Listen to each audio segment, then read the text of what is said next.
And my prayer is this. I ask God for 19 years to put me in a position where I could end the chronic disease epidemic and bring health back to our children.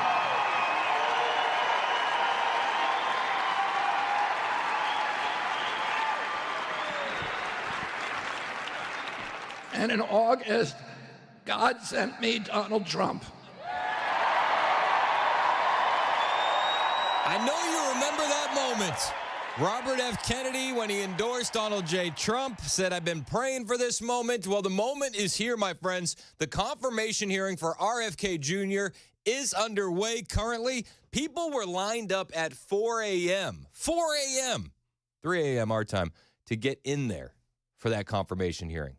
Unreal. And Callie Means, Dr. Callie Means, who I'm sure you may be familiar with, he advised President Trump on his health policy. He advised RFK Jr. on his health policy. He's in the confirmation hearing area, and he spotted reporters already writing negative headlines about the confirmation hearing before it even kicked off. Make no mistake about it, this is the battle that we need to win.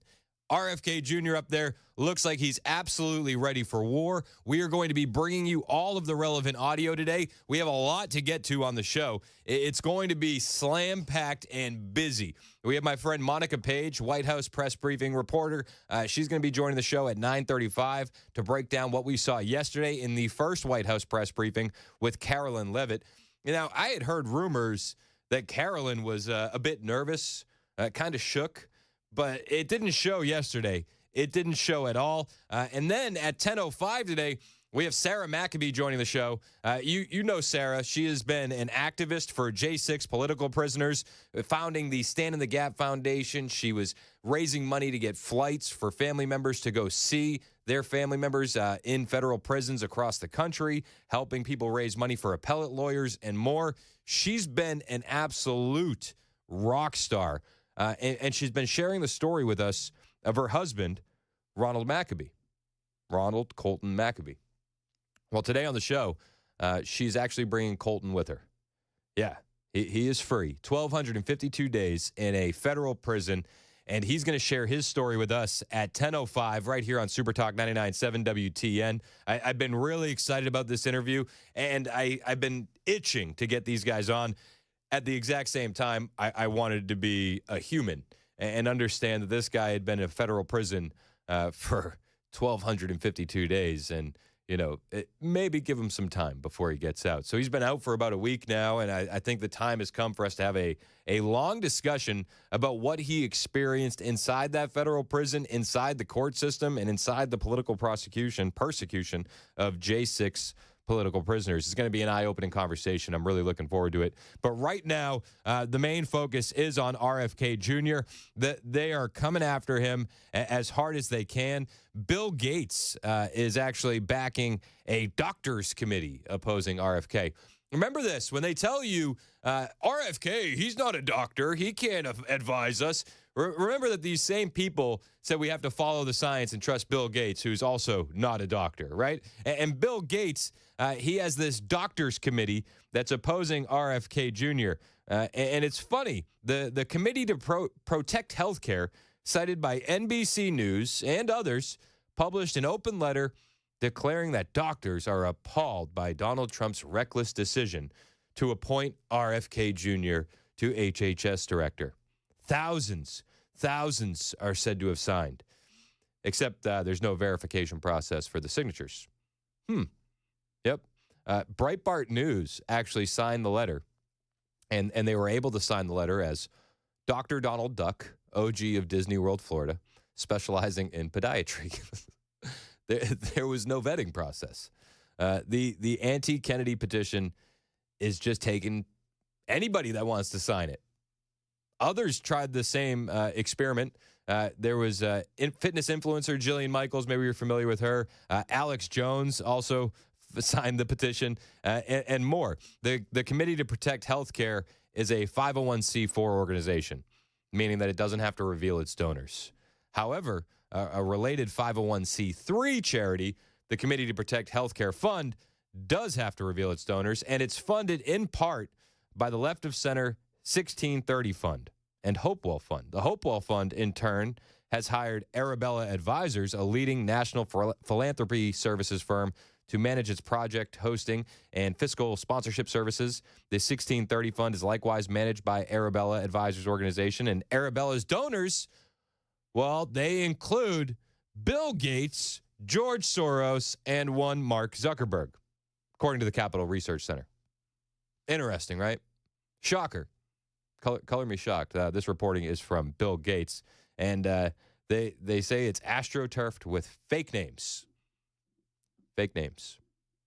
Gotta love it. This is where we're at. And they're even pulling out family members to assault RFK Jr. too.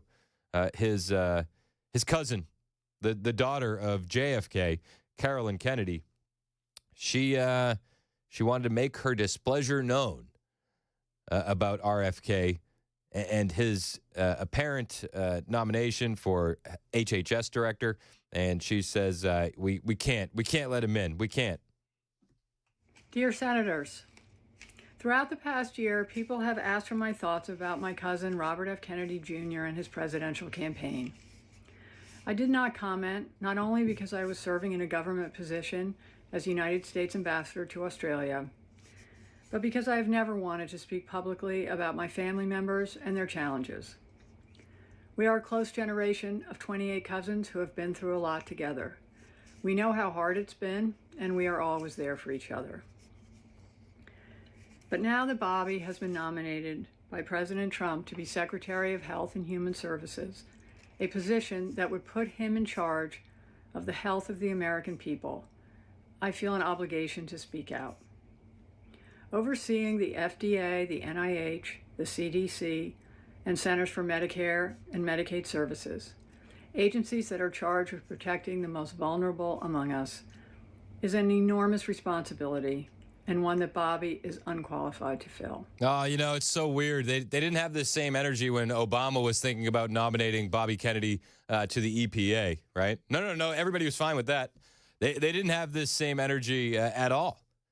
And I think it's important to point out that Carolyn Kennedy's 2023 financial disclosures show that she holds a significant position in Bristol-Myers Squibb, Eli Lilly and Co., and Johnson & Johnson. So, I mean, hey, there couldn't be any conflicts of interest, right?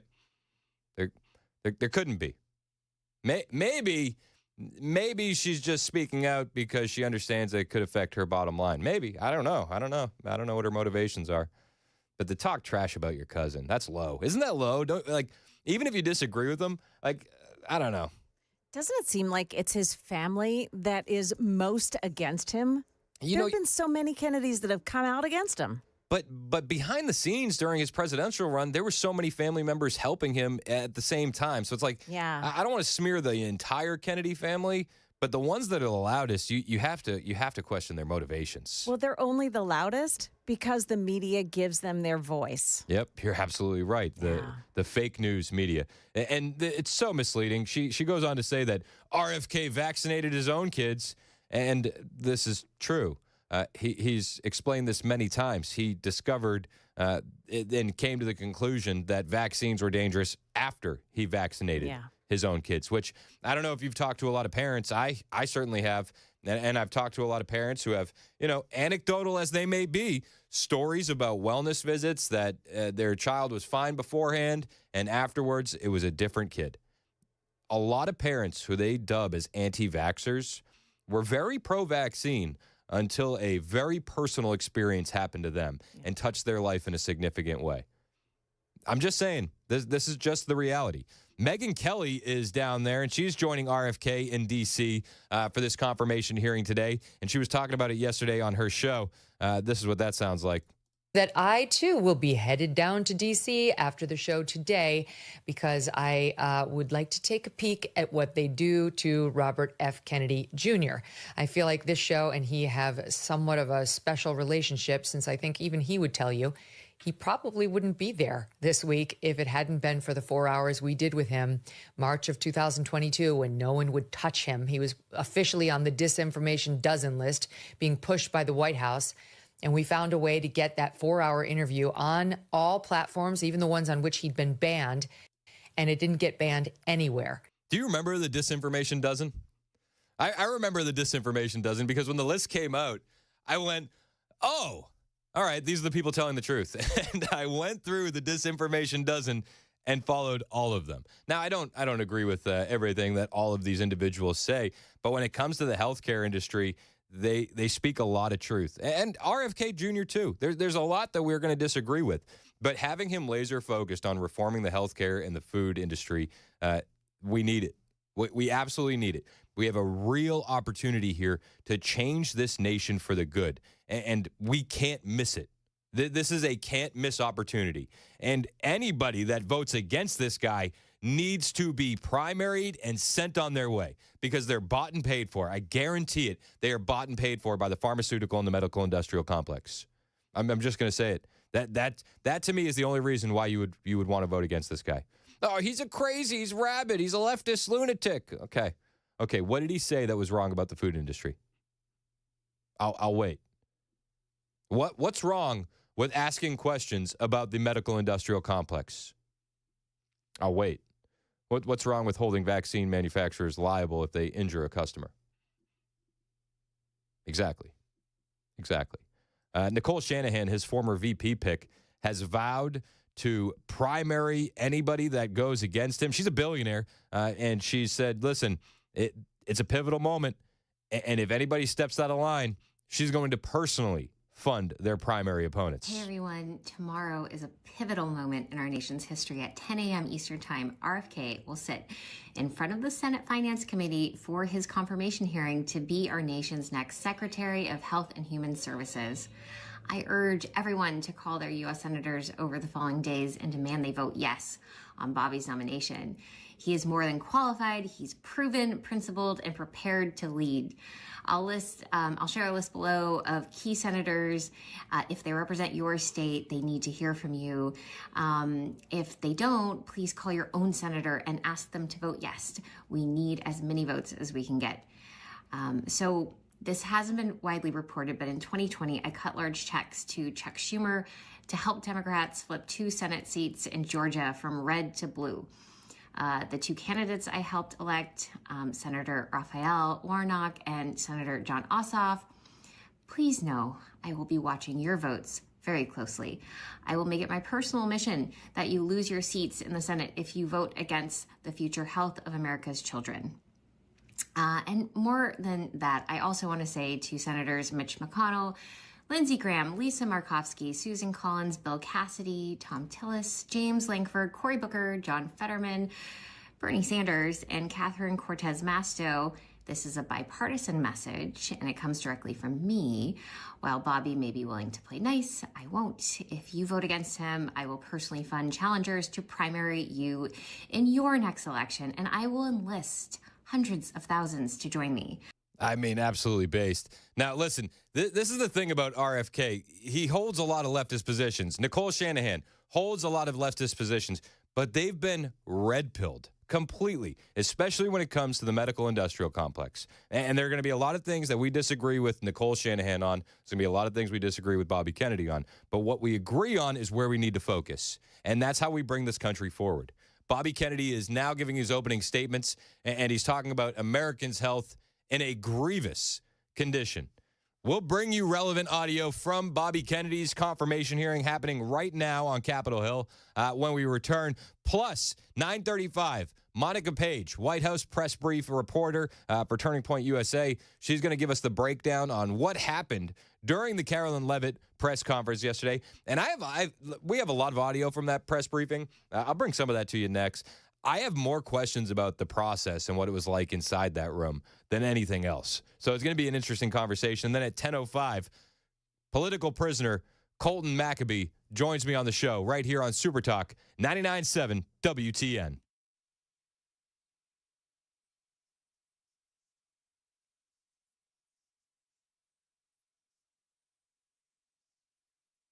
The guaranteed offer is the easiest way to sell your home. It's really simple. We bring you an all-cash offer. You close in as little as 21 days. No home inspections, no lockboxes, no open houses. Go to markspain.com to get a guaranteed offer and start packing.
Coming up, we've got our eye on Robert F. Kennedy Jr. as he's delivering his opening statements before the Senate Finance Committee. Stick around for that at 9:30 on Super Talk 99.7 WTN. Thank you, Joan Jones. Yeah, we got it on here in the studio. Behind him directly is Cheryl Hines, his wife. Sitting next to her is Megyn Kelly. Yeah, crazy, right? And then directly behind them is a reporter in a mask. So I don't know which side of the aisle she's on. No, I think you do know. It could be anything. Yeah. I'm not gonna sit here and assume. My grandfather used to say that makes an ass out of you and me. So, RFK confirmation hearing happening right now. This is what it sounds like. And the same chemicals that kill fish make people sick also. Today, Americans' overall health is in grievous condition. Over 70% of adults and a third of children are overweight or obese. Diabetes is 10 times more prevalent than it was during the 1960s. Cancer among young people is rising by 1 or 2% a year. Autoimmune diseases, neurodevelopmental disorders, Alzheimer's, asthma, ADHD, depression, addiction, and a host of other physical and mental health conditions are all on the rise, some of them exponentially. The United States has worse health than any other developed nation, yet we spend more on health care, at least double, and in some cases triple, as other countries. Last year, we spent $4.8 trillion, not counting the indirect costs of missed work. That's almost a fifth of GDP. It's tantamount to a 20% tax on the entire economy. No wonder America has trouble competing with countries that pay a third of what we do for health and have better outcomes and a healthier workforce. But I don't want to make this too much about money. It's the human tragedy that moves us to care. President Trump has promised to restore America's global strength and to restore the American dream, but he understands we can't be a strong nation when our people are so sick. We can't be a strong nation when our people are sick. RFK Jr. wants to revolutionize that and completely reform the FDA, the CDC, the NIH, and I think that he is the guy for the job. Lord willing, this confirmation process goes smooth. We're going to keep you updated as it happens live right now in D.C. And on the way, we have Monica Page from Turning Point USA. She's going to be joining the show. She is one of the reporters inside the White House press briefing room, and it was a doozy of a press briefing yesterday, and it's completely revolutionizing the way press conferences and press briefings are done because they're allowing new voices into the press briefing room. And in keeping with this revolutionary media approach that President Trump deployed during the campaign, the Trump White House will speak to all media outlets and personalities, not just the legacy media who are seated in this room. Because according to recent polling from Gallup, Americans' trust in mass media has fallen to a record low. Millions of Americans, especially young people, have turned from traditional television outlets and newspapers to consume their news from podcasts, blogs, social media, and other independent outlets. It's essential to our team that we share President Trump's message everywhere and adapt this White House to the new media landscape in 2025. And it's not just lip service that Carolyn Levitt was paying. She actually meant this, and it was on display yesterday. They took questions from Axios, Breitbart, AP, CBS, Real America's Voice, The New York Post, NBC News, ABC News, Fox, Daily Caller, CNN, Bloomberg, Real Clear Politics, New York Times, Gray TV, TPUSA, The Washington Post, and The Washington Examiner, to name a few. It was a diverse landscape of questions, and it's actually the way it should be. It should have been like this for a long time. But now conservative voices are allowed in the room. One of those voices is Monica Page. She'll join the show to break down the press briefing with us next on Super Talk 99.7 WTN.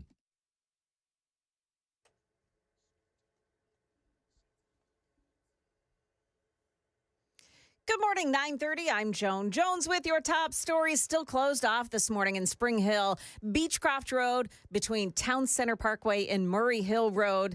Make that Murray Hill Street. And it's because of a gas line rupture. Police are asking you to stay away from that area. And then still jammed up on 24 eastbound 2 at Sam Ridley Parkway while they continue working on the roadway. Robert F. Kennedy Jr. delivering his opening statement right now before the Senate Finance Committee. Here's some of what he had to say. Over 70% of adults and a third of children are overweight or obese.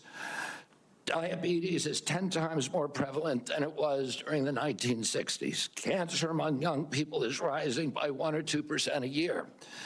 Autoimmune diseases, neurodevelopmental disorders, Alzheimer's, asthma, ADHD, depression, addiction, and a host of other physical and mental health conditions are all on the rise, some of them exponentially. His hearings will continue today. Senators right now are asking him questions about his stance on vaccines. Tennessee lawmakers back at work in their special session today, considering banning sanctuary cities and other legislation that deals with illegal immigration. This woman spoke to Channel 4. She has been in Nashville illegally for the past 15 years.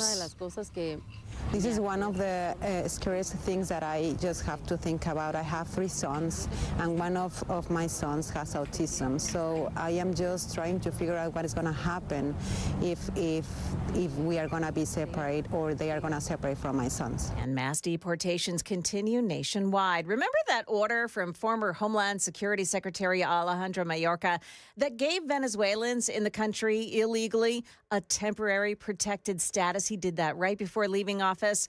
Well, consider it gone. Today we signed an executive order within the Department of Homeland Security in a direction that we were not going to follow through on what he did to tie our hands, that we are going to follow the process, evaluate all of these individuals that are in our country, including the Venezuelans that are here and members of TDA. TDA, Tren de Aragua. That's the new Homeland Security Secretary Kristi Noem on Fox News just a short while ago. That's the latest news. We've got your weather next. I'm Joan Jones, WTN News. Thank you, Joan. It's 9:33 on Super Talk 99.7 WTN. I'm paying attention to this RFK hearing. Ron Wyden claimed that RFK is someone who chases money and influence wherever they lead, even if that may mean the tragic death and other vulnerable of children and other vulnerable people. Just to point out, Ron Wyden has received $1.5 million from the healthcare industry. Weird, right? They're also carrying people out by the score who keep standing up and protesting. Yeah, what a coincidence, though. Yeah. Well, we'll keep our eyes on it right here on Super Talk 99.7 WTN. Again, Monica Page is joining the show at 9:35. Really looking forward to that conversation. But real quick, I got to tell you about a guy that I really trust, Paul Winkler and his team at Paul Winkler, Inc. Are you stressed about your financial future? Probably a little less now than you were just, I don't know, a month ago.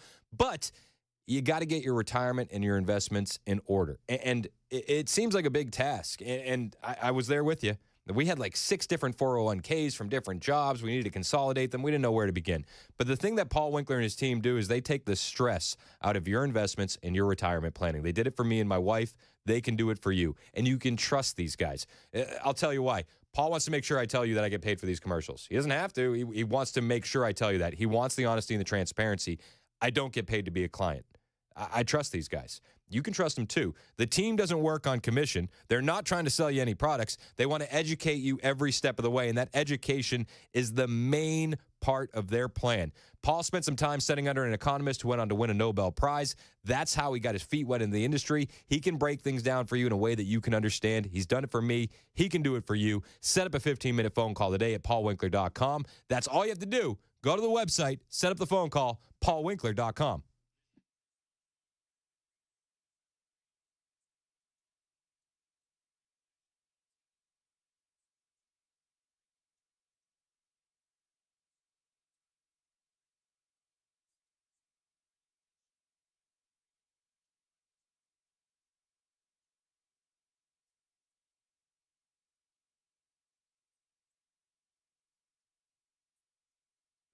Hey, what's up, guys? It's Matt Murphy in the middle of downtown Franklin, Tennessee. We've talked so much about Savory Spice. I thought, why not show you the place? So let's go on in and see what's popping at Savory Spice. As I've always said, you will smell the spices even before you walk in. I can smell them right here in the doorway. Come on in and let's introduce you to the one and only Holly who is the owner and proprietor of Savory Spice. Say hey, Holly. Hello, everyone. Now, enough about Holly. Let's talk about spicy and easy products like the incredible taco soup, which, as I said, you put this in a crock pot, you put all the ingredients that it tells you to buy right there, you put the spices in, and it's so easy. So if you don't know what you're doing around the kitchen, it's a perfect way to find your way around the kitchen, as is the Mediterranean dill risotto. Now, for the holidays, pumpkin pie spice. What doesn't it have, Holly? Pumpkin. Doesn't have any pumpkin in it. That's a fun fact for all of you kids out there. Now, if you stop by Savory Spice, either in the Franklin location or at L&L Market, you can get yourself a sample of the dill dip, which is my absolute favorite. Just tell them Matt Murphy sent you to Savory Spice with purchase now. So come by Franklin or L&L Market in Nashville and come see Holly and the entire crew at Savory Spice.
And in keeping with this revolutionary media approach that President Trump deployed during the campaign, the Trump White House will speak to all media outlets and personalities, not just the legacy media who are seated in this room.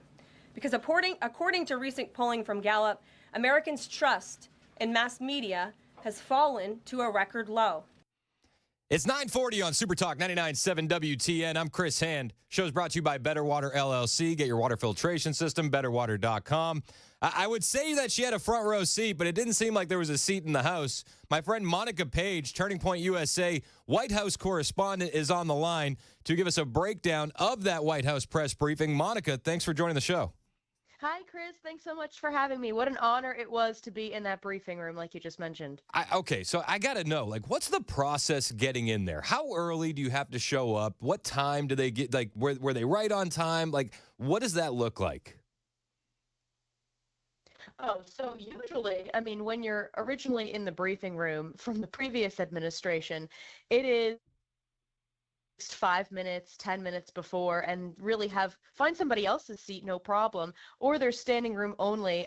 Unfortunately, under the Biden administration, there were some empty seats left from some of the reporters. Obviously, we know that different media outlets have different assigned seats, so I would just take the Boston Globe seat in the back row right next to my friend Reagan Reese at the Daily Caller, and we'd sit together for most of the press briefings. But this was a briefing like no other. I mean, it was beyond standing room only, and we had to get there. We got there about an hour and a half before the briefing was even slated to begin, and that still wasn't enough time. So moving forward, I think we might have to get there 2.5 hours before just to get a good spot right in front of Caroline, really just to get a good view of her, make sure she sees you.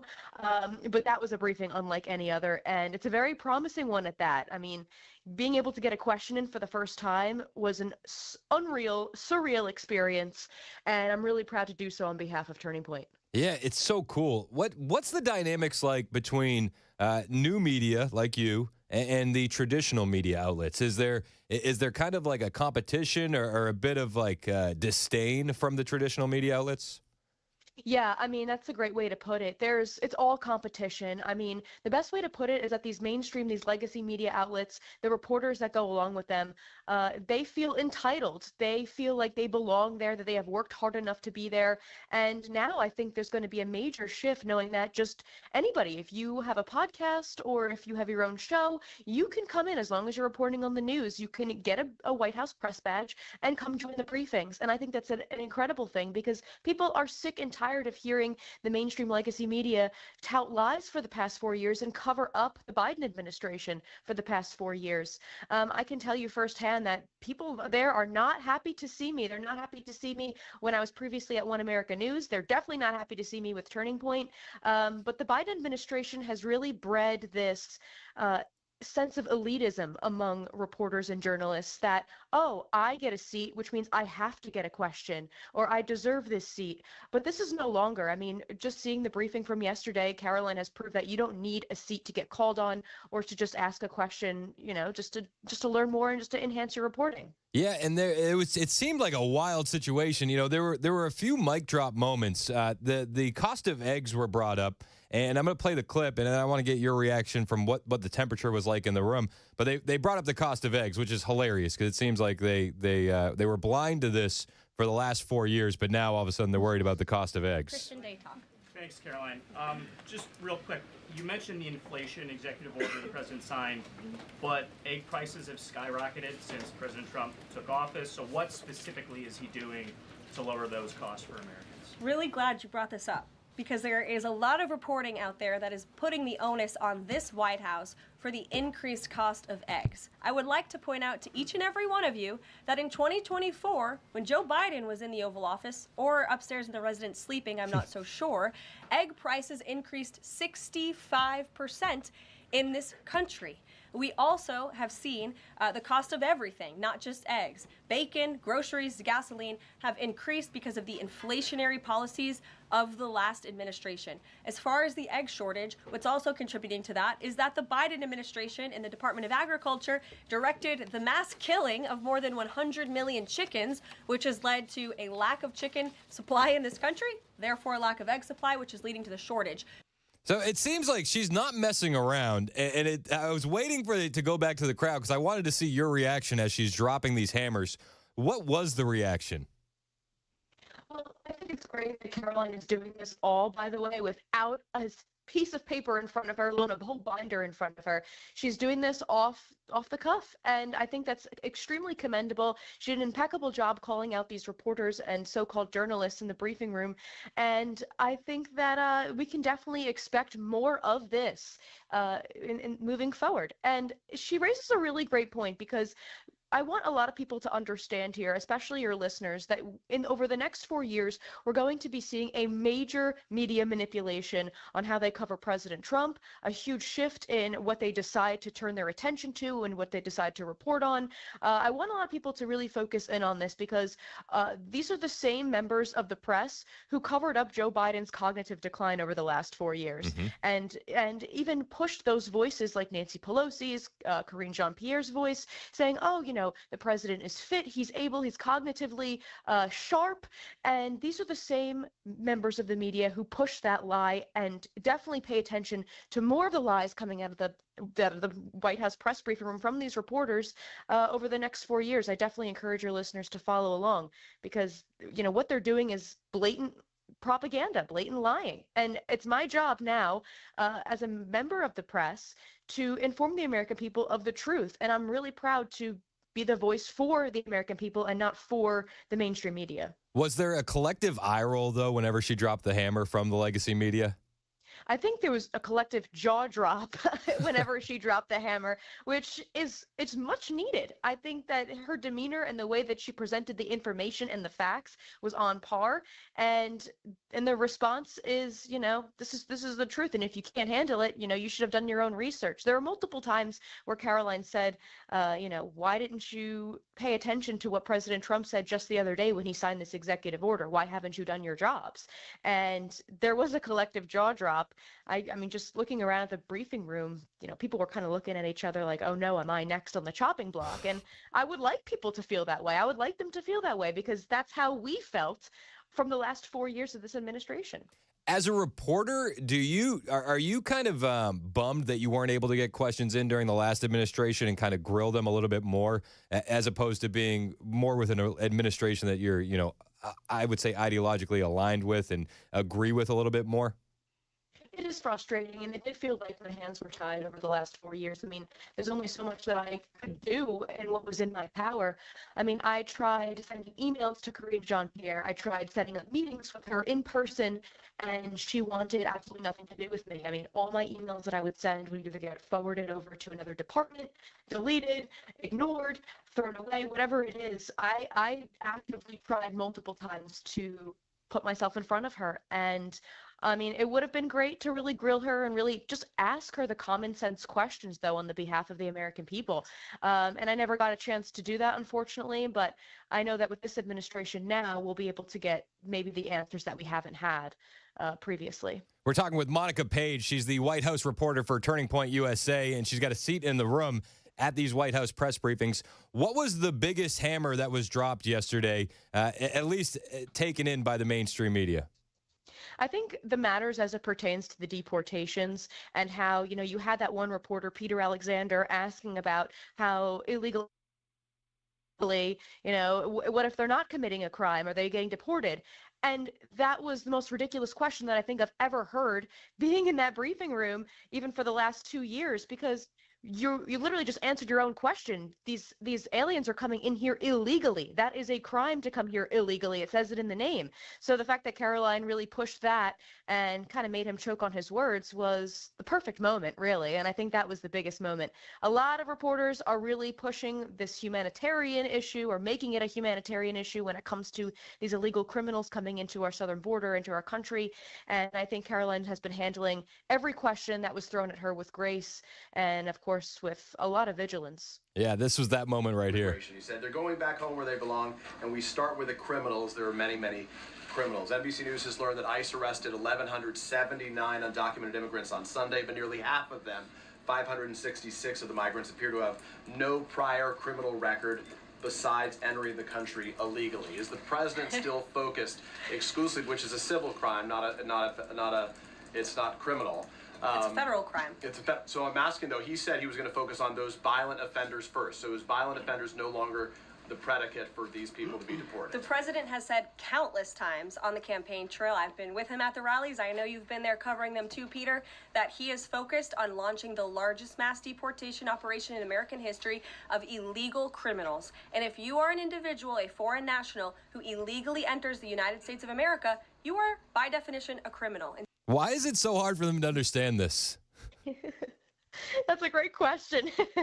And To ask the president himself this afternoon at the White House at the Oval Office when he signs the Lincoln Riley Act. I want to ask, why? What's the mainstream media getting wrong about these deportations? I mean, it seems like they're not understanding that if you come to this country illegally, it's a crime, and it should be punished by getting deported. I mean, it's common sense. I don't know. I really don't understand why the mainstream media has been making this such a partisan issue in the way that it has. But it's finally refreshing to see a White House and an administration that's finally taking matters into its own hands and keeping Americans safe. Yeah, and I don't want to bury the lead. You just said that you're going to be in the room while President Trump signs the Lincoln Riley Act. That's pretty cool. It is really cool. I just signed up to get credentialed for it this afternoon.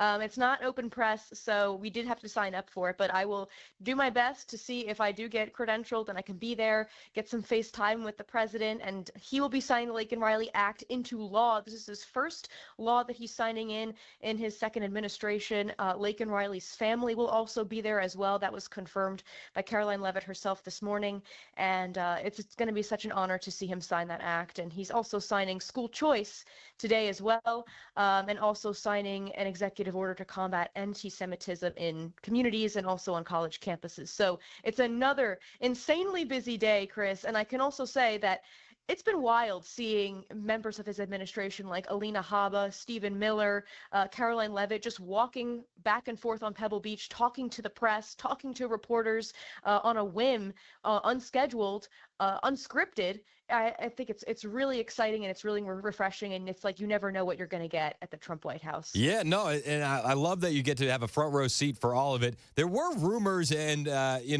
talks behind the scenes that she was a little bit nervous about this job. Do you feel like those nerves and those jitters have since subsided? Well, after seeing her work yesterday, her performance yesterday, I think that it's easy to say, it's clear to say that I think those nerves have subsided. I mean, anybody who's 27 years old, a mother, has not done this before, in front of a nasty press who have reported on lies about President Trump and his family and attacked him. I think anybody would be nervous to be up there, but she did such an amazing job. I mean, I spoke to Stephen Chung yesterday, the director of communications in the Trump White House, and I was complimenting Caroline's job, and he said, we were debating whether or not to bring out the binder, but Caroline pointed to her head and she said, I have the binder in here, and I think that that's incredible, and I think we can definitely expect to see more of this in the future. And I mean, I'm sure it makes for great ratings, but I know that she is really going to do an incredible job moving forward. This is just the beginning. I love it. Monica Page, Turning Point USA's White House correspondent. I appreciate you joining the show, and I look forward to you joining us again. I appreciate the time, Monica. Thanks so much for having me, Chris. I appreciate it. Of course. Hey, real quick, where can people find you and keep up with your reporting? I want to make sure we plug where they can find you. Of course. You can find me on X and on Instagram at Monica Page TV. I am verified. Don't go and find the bots. There are a lot of bots pretending to be me on social media, but I'm Monica Page TV. I am the verified one on both Instagram and X. Monica Page, Turning Point USA White House correspondent. Thank you for the time, Monica. I appreciate it.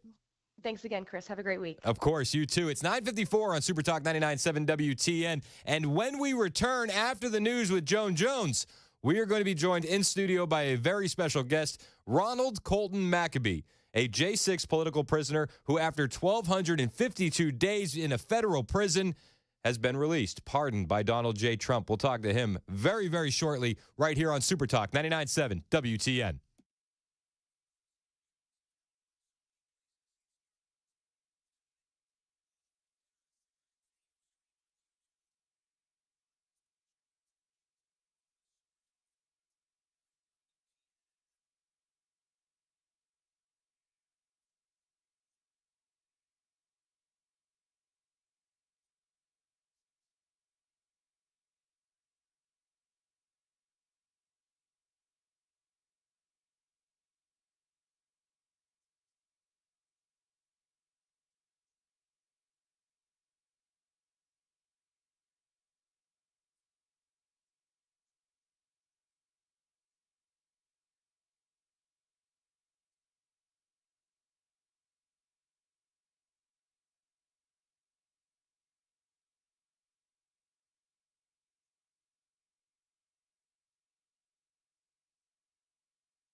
Good morning. Welcome in. It's 10 o'clock. I'm Joan Jones with your top stories. Still there. The closure in Spring Hill on Beechcroft Road between Town Center Parkway and Murray Hill Street.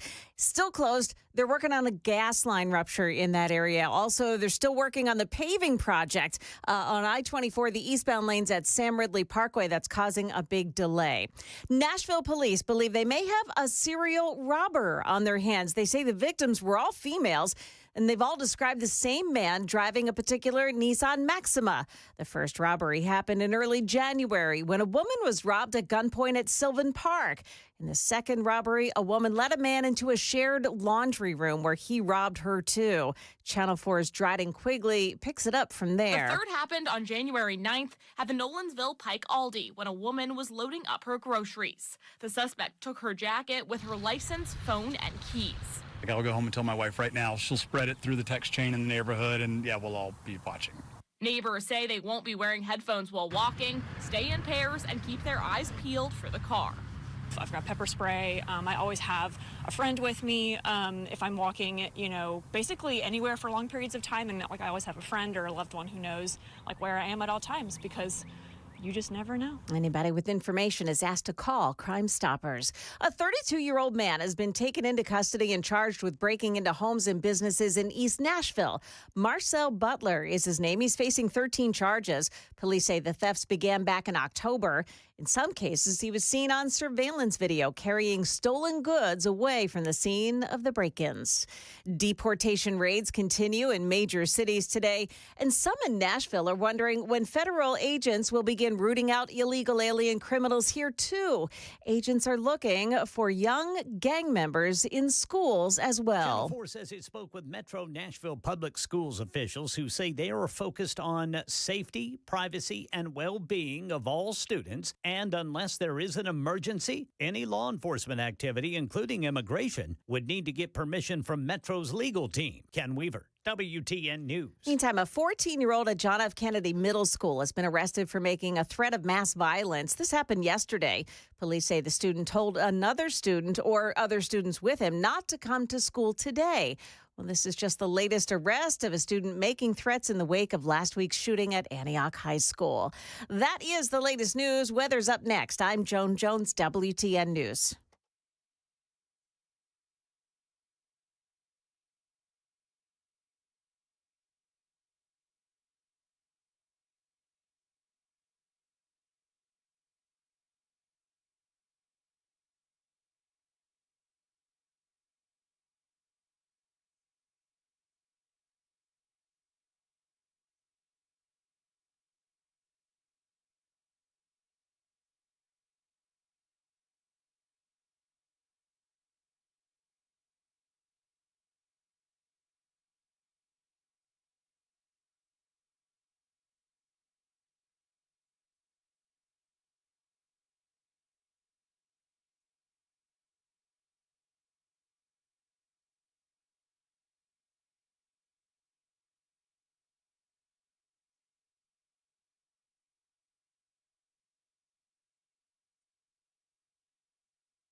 It's 10:05 on Super Talk 99.7 WTN. Hey, how are you? It's Chris Hand. The show's brought to you by Better Water LLC. Get your water filtration system, betterwater.com.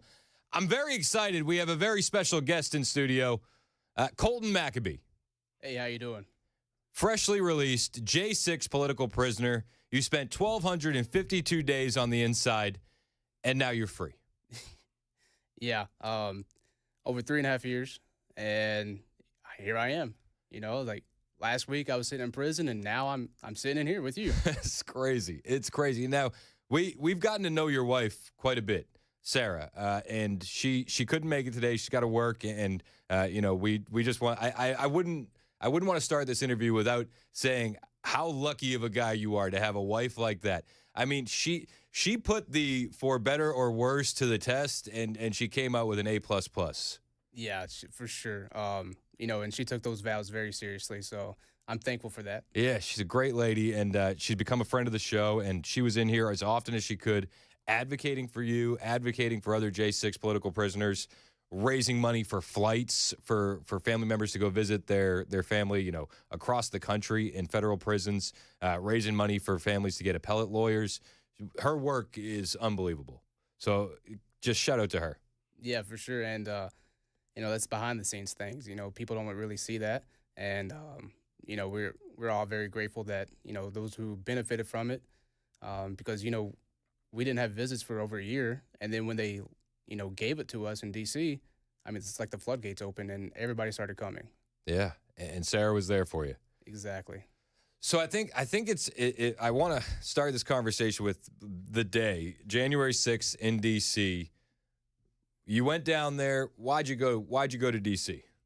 Well, I had the day off from work because I got in a wreck on the 27th of December, and I was getting a little stir crazy, cabin fever, and then I also thought this would be the last time I see President Trump speak as president. To be honest with you. And were you under the assumption, like a lot of us were, that it was rigged? Yeah, I might be young, but I've seen some, elections, and I know when I see, irregularities, So you got down there. Explain to me how you made it up to the steps of the Capitol there where the altercation happened with police. Yeah, it's so a buddy of mine and I, made our way through. He kind of pep talked me like, "This is our house. We're gonna go, and we have a right to be up there." And I'm like, "Well, I got a job, and I don't. It looks kind of chaotic up there, but no, we got to go up there." Well, I'm kind of curious as what they're doing up there anyway. So, yeah, why not? It's not the smartest decision of my life, but made our way up there, and I ended up in front of the tunnel because everybody kept on pushing me forward. And when I got up there, that's when, it all just broke loose. And then explain to me exactly what happened from your vantage point between you and police. Yeah, there was an officer down. He got tackled to the ground, and I went over and put myself in between him and the crowd, and put my legs between his legs, and I tried to pick him up by the vest. I've picked up several officers by the vest. I've picked up, my football guys by the shoulder pads. So it's, it's a natural thing to do for me. And I sit there, I'm trying to pick him up, and then I see in the corner Roseanne Boylan. She's already blue, she's already bleeding. And I point at her, and I get hit in the head with a baton. And so I stand up. I yell at this officer, "That's deadly force. You can't do that." When another officer comes out from the side and checks me in the ribs, hits me with the baton, tries to push me down the stairs. And then, I push him away, cause separation, and then we could both get pulled down the stairs, the officer I'm trying to pick up. And it's important to point out that your background's law enforcement. Yeah, almost 7 years. You were sheriff. Yes, sir. So you understand what these guys are doing, what rules they're breaking, what the protocol is, and you're trying to get this guy up off the ground. Right, and and I don't care if you're a cop or civilian. I mean, you're a human to me, and I'm going to try to protect anybody. How did the situation diffuse, and how did you leave the Capitol that day? So we brought Roseanne up to the front of the tunnel. I tried to take over for CPR. The guy was calling for compressions. I got 3 chest pumps in, and then got ripped off by another protester. And then, they dragged her through the tunnel, and then I just sat there. Like, I stood up, posted up against the wall, my adrenaline just out of me, my shoulder, because I broke my shoulder in the wreck, so my shoulder's already hurting. And then it just kind of like everything just came full circle, and like I just realized what the heck just happened. Like, oh my God, she died, and I couldn't bring her back. And then a crowd pushed in, and the officer in front of me, he actually protected me. He actually thanked me for my service, and and then a older lady out of nowhere comes out and grabs me by the hand and leads me back through the crowd, back down to the grounds. And then you left. Then I left. When did you realize that you were getting criminal charges put on you? The guy I actually went with texted me, and he said, "Hey, you're on the FBI most wanted list." I'm like, "Oh man."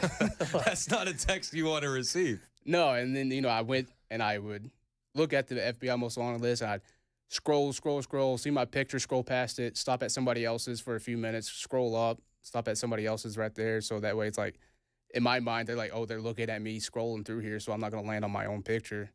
But seeing your picture on the FBI most wanted list, it gives you a pucker factor. Yeah, I can imagine. What number were you? I think it was in the 30s or something. Oh, that's not a good look. Yeah. So then eventually you get a knock on the door. Well, I got picked up here in Nashville at work. At work? Yeah. What was that process like? Well, so I backed into my parking spot, put my gun on, put my backpack on, and I started walking towards the front stairs, and next thing I know, this guy comes out the corner, says FBI. I said, "Cool, man." He said, "No, you're coming with me." I said, dang. Like, what is this for? Then I was like, okay, well, maybe January 6th, and I thought I would just get a trespassing charges because, Black Lives Matter and Antifa burned our cities down all of summer of 2020. Nothing happened to them, and I figured, hey, look, not that I'm condoning any of the violence or anything like that at the Capitol, but, you guys set a precedent. Our cities got burnt down, and we knocked on your door, the government's door, and now we're being hunted down. So they put me in handcuffs, they searched me, they threw me in the back of the truck, and next thing I know, I'm off to jail. So what's that process like from when you're in the back of the squad car to then when you reach the federal penitentiary in D.C.? What is that like? Walk me through that. Yeah, they took me to Kentucky to a county jail, and on the way to the FBI building, the FBI officer agent, he said, "I don't believe in what they're calling you." I said, "What is that?" He said, "Domestic terrorist." I said, "Well, I guess you really don't have an opinion anymore because you just arrested me." And I'm sitting here still thinking this is kind of a joke because, I'm law enforcement. I'm sitting in the back of a truck with handcuffs on, and, I get booked into Kentucky. I get, fingerprinted, pictured, and I'm still thinking, okay, they're just making a joke. This is going really too far. And, I'm trying to, I know the situation's real. I'm just trying to rationalize everything. Does it cross your mind that the FBI is basically doing what the Gestapo did? I'm just following orders. Yeah, and I heard that a lot. And I mean, the Gestapo follows orders all the time, but look what happened to them. They're the worst people in history. Yeah. And there are some good FBI agents, but the corruption starts at the top. Yep. And but yeah, I mean, we went to Kentucky, and I was flown around Oklahoma, then to D.C. So you went to Oklahoma first? Yeah. What's the rationale behind going to Oklahoma first? I guess taxpayers' dollars going to waste. I mean, they could have, flew me over to Philadelphia and drive me down like they did from Oklahoma. Would have saved a lot of money. Or they could have just, bust me over there with all the other people. But, they like spending money.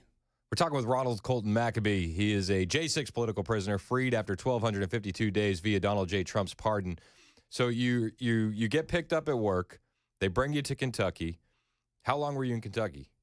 Probably about a month. A month? I was in two different facilities for about a month. And then they bring you to Oklahoma. Yeah. How long were you in Oklahoma? That's a good question. I stopped counting the days at, I think, 2 weeks, maybe 3 weeks. And then they bring you to D.C. Yeah. Okay, so at that point, what's going through your mind? You think maybe you're going to get a trespassing charge. Maybe this is all going to blow over.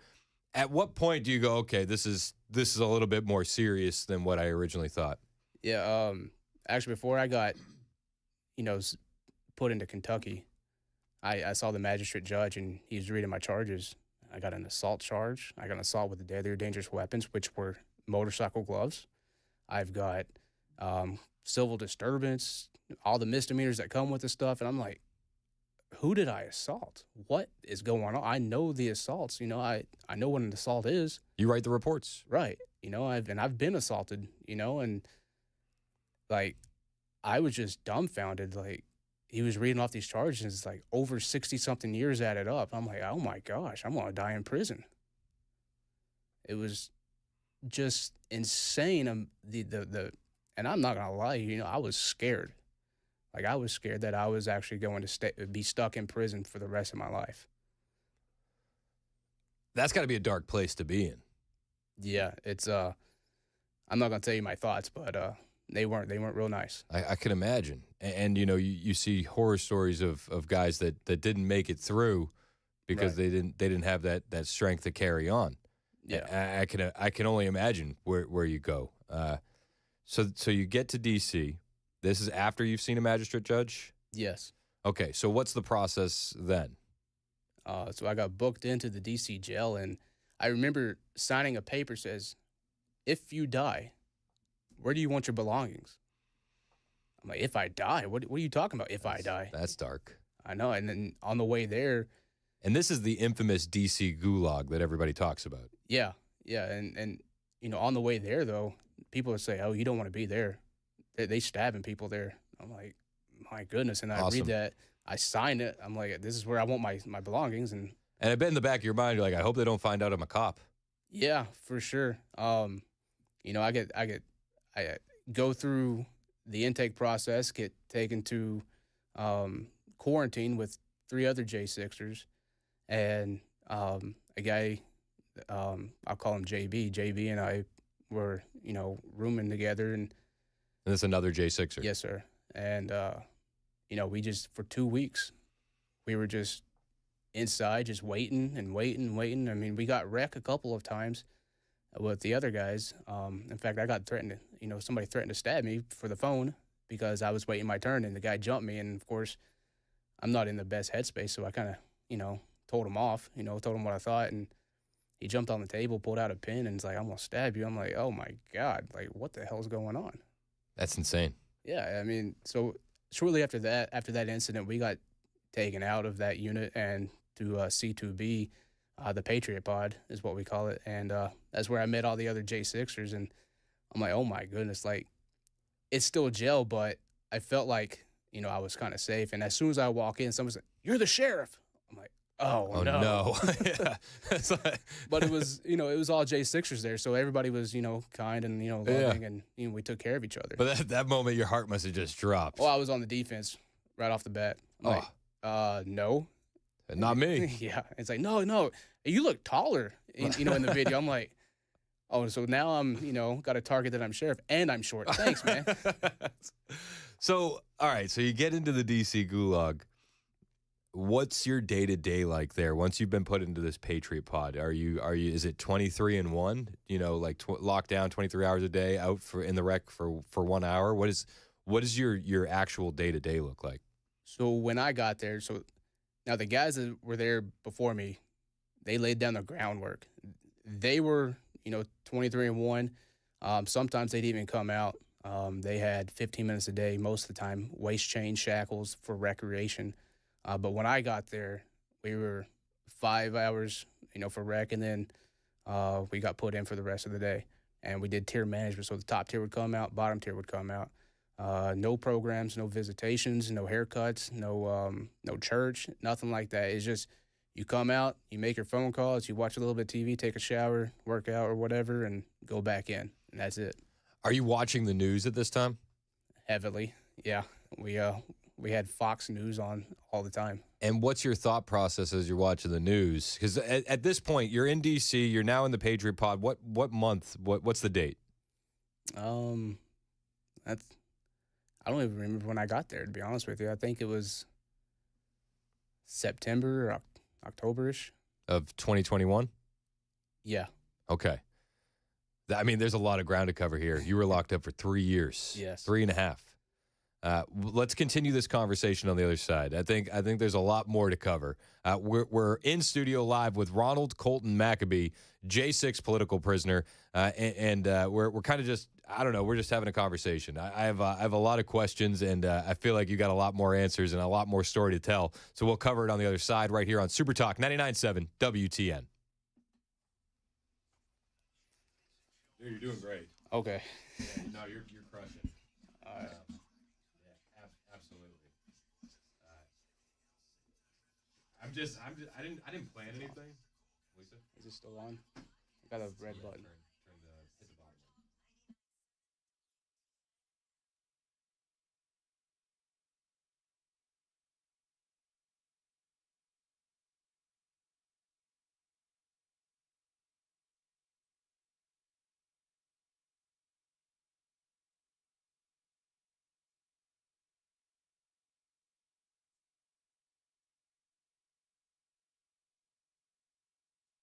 The guaranteed offer is the easiest way to sell your home. It's really simple. We bring you an all-cash offer. You close in as little as 21 days. No home inspections, no lockboxes, no open houses. Go to markspain.com to get a guaranteed offer and start packing.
Tennessee lawmakers back at work in a special session. They're tackling illegal immigration today. That's coming up at 10:30 on Super Talk 99.7 WTN. Thank you, Joan Jones. 10:25 on Super Talk 99.7 WTN. Chris Hand here. The show is brought to you by Better Water LLC. Get your water filtration system, betterwater.com. I'm in studio with Colton Ronald Maccabee. Ronald Colton Maccabee. Colton. He's a J6 hostage, political prisoner. And we're detailing the 1,252 days that you spent in federal prison.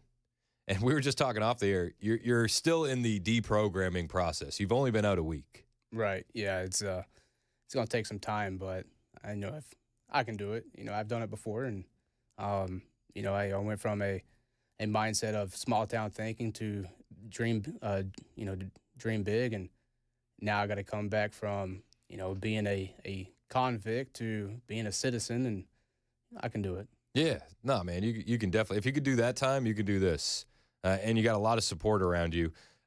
We were talking about your time in the D.C. Gulag, which is that's the infamous prison that everybody talks about, right? What was it like on the inside there? You said that you got to the Patriot Pod, which was a lot of J6ers in there, and the guys before had kind of set you up for what to expect and kind of laid the groundwork. But what was your day-to-day like inside the D.C. Gulag? Well, after getting over my little bit of depression, that this is real. Which I'm sure was a struggle in and of itself. Yeah, for sure. And, I'm still processing like, hey, I'm down, I'm down for real. And I used to wear a badge. I used to do this job. And now I'm an inmate, so it kind of plays a toll, on your mind. And my day-to-day activity was, the first time I was there, it was just, get up, play some basketball, whenever we could go to the gym or to rec if they allowed us, if they were gracious enough to let us do that. But if not, I'd wake up, make my morning coffee, go watch the news, work out a little bit, and just hang out. I mean, that's all we could do. And how many of you guys were in the Patriot Pod? I think the max was about 48 people total at the max. Of course, people left and new people came in. So, I mean, it would change day to day. I mean, they were hunting down J6ers right up until the end of Biden's term, it felt like. Yeah, and I thought they would do it, 15 minutes before, but, of course, he pardoned his family. Yeah. So, yeah, he had more important things to worry about. He had to get his son and his brother off the hook and his sister-in-laws and all that. Insanity. What's the climate inside there? Is there a lot of hostility towards the federal government at that time in that pod? Are you guys just absolutely irate at Joe Biden and what he's doing? Are you coming to terms with it and peace with it and kind of like, okay, well, let's just focus on what we can handle at the moment? Where's the mindset? What's the temperature of the pod? You have, I guess, all the mindset, all the things you just listed right there, dispersed throughout the unit. Like with myself, I'm not mad at the government. I mean, I'm disappointed, and that they've hunted me down like a dog and threw me away and separated me from my family.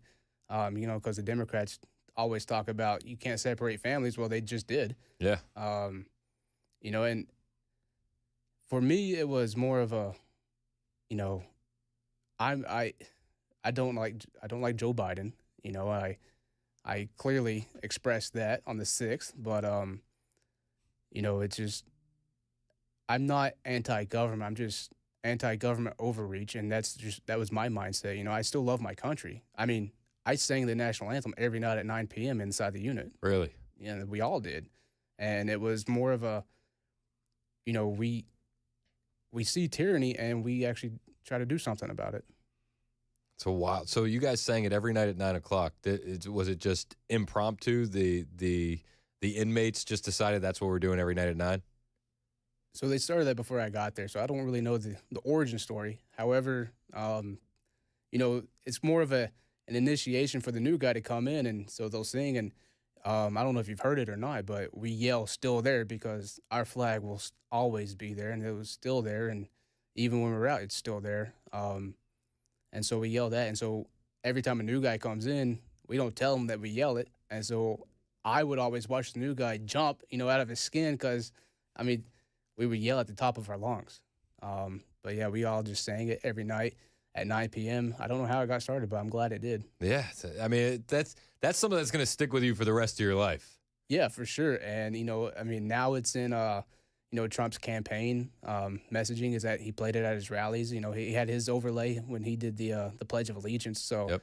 I mean, it went mainstream. Yeah, it's wild. And I bet you nowadays, 9 o'clock hits and you're probably like, okay. Yeah, so I sing it in my head, at 9. I mean, of course, going to different prisons without any January 6th, it's kind of weird just standing up and singing at 9, stopping what you're doing. But I'll sing it in my head. And, when I was in Minnesota at the prison, count time was at 9, so I would stand up anyways. And so I would sit there singing in my head or, hum it or whatever. And, I said, I wish you guys could actually hear this in my head. I wish you guys would stand up and sing with me. Yeah. There's a lot more to this story. You spent time in the D.C. Gulag, and then they transferred you. We're talking with Colton Ronald Maccabee. He was a J6 hostage, a political prisoner of Joe Biden, and we're going to detail the rest of this story when we return after the news with Joan Jones, which starts right now on Super Talk.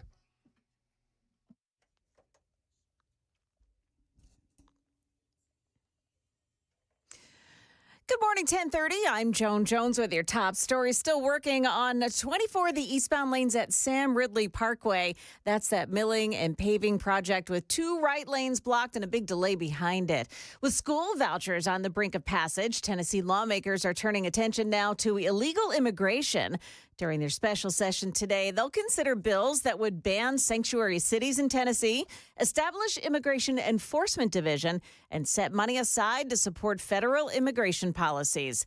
And as deportation raids continue across the country, Channel 4's Joylyn Bukovac says that Nashville illegal immigrants are worried that they are next. Metro Schools is reassuring parents and says that they do not track students' immigration status, but some undocumented families are still on edge, and they find this unfair since they have paid into federal and state taxes. Multiple committees will be talking about this proposal today. And they are at work already. The House Immigration Committee convened early this morning.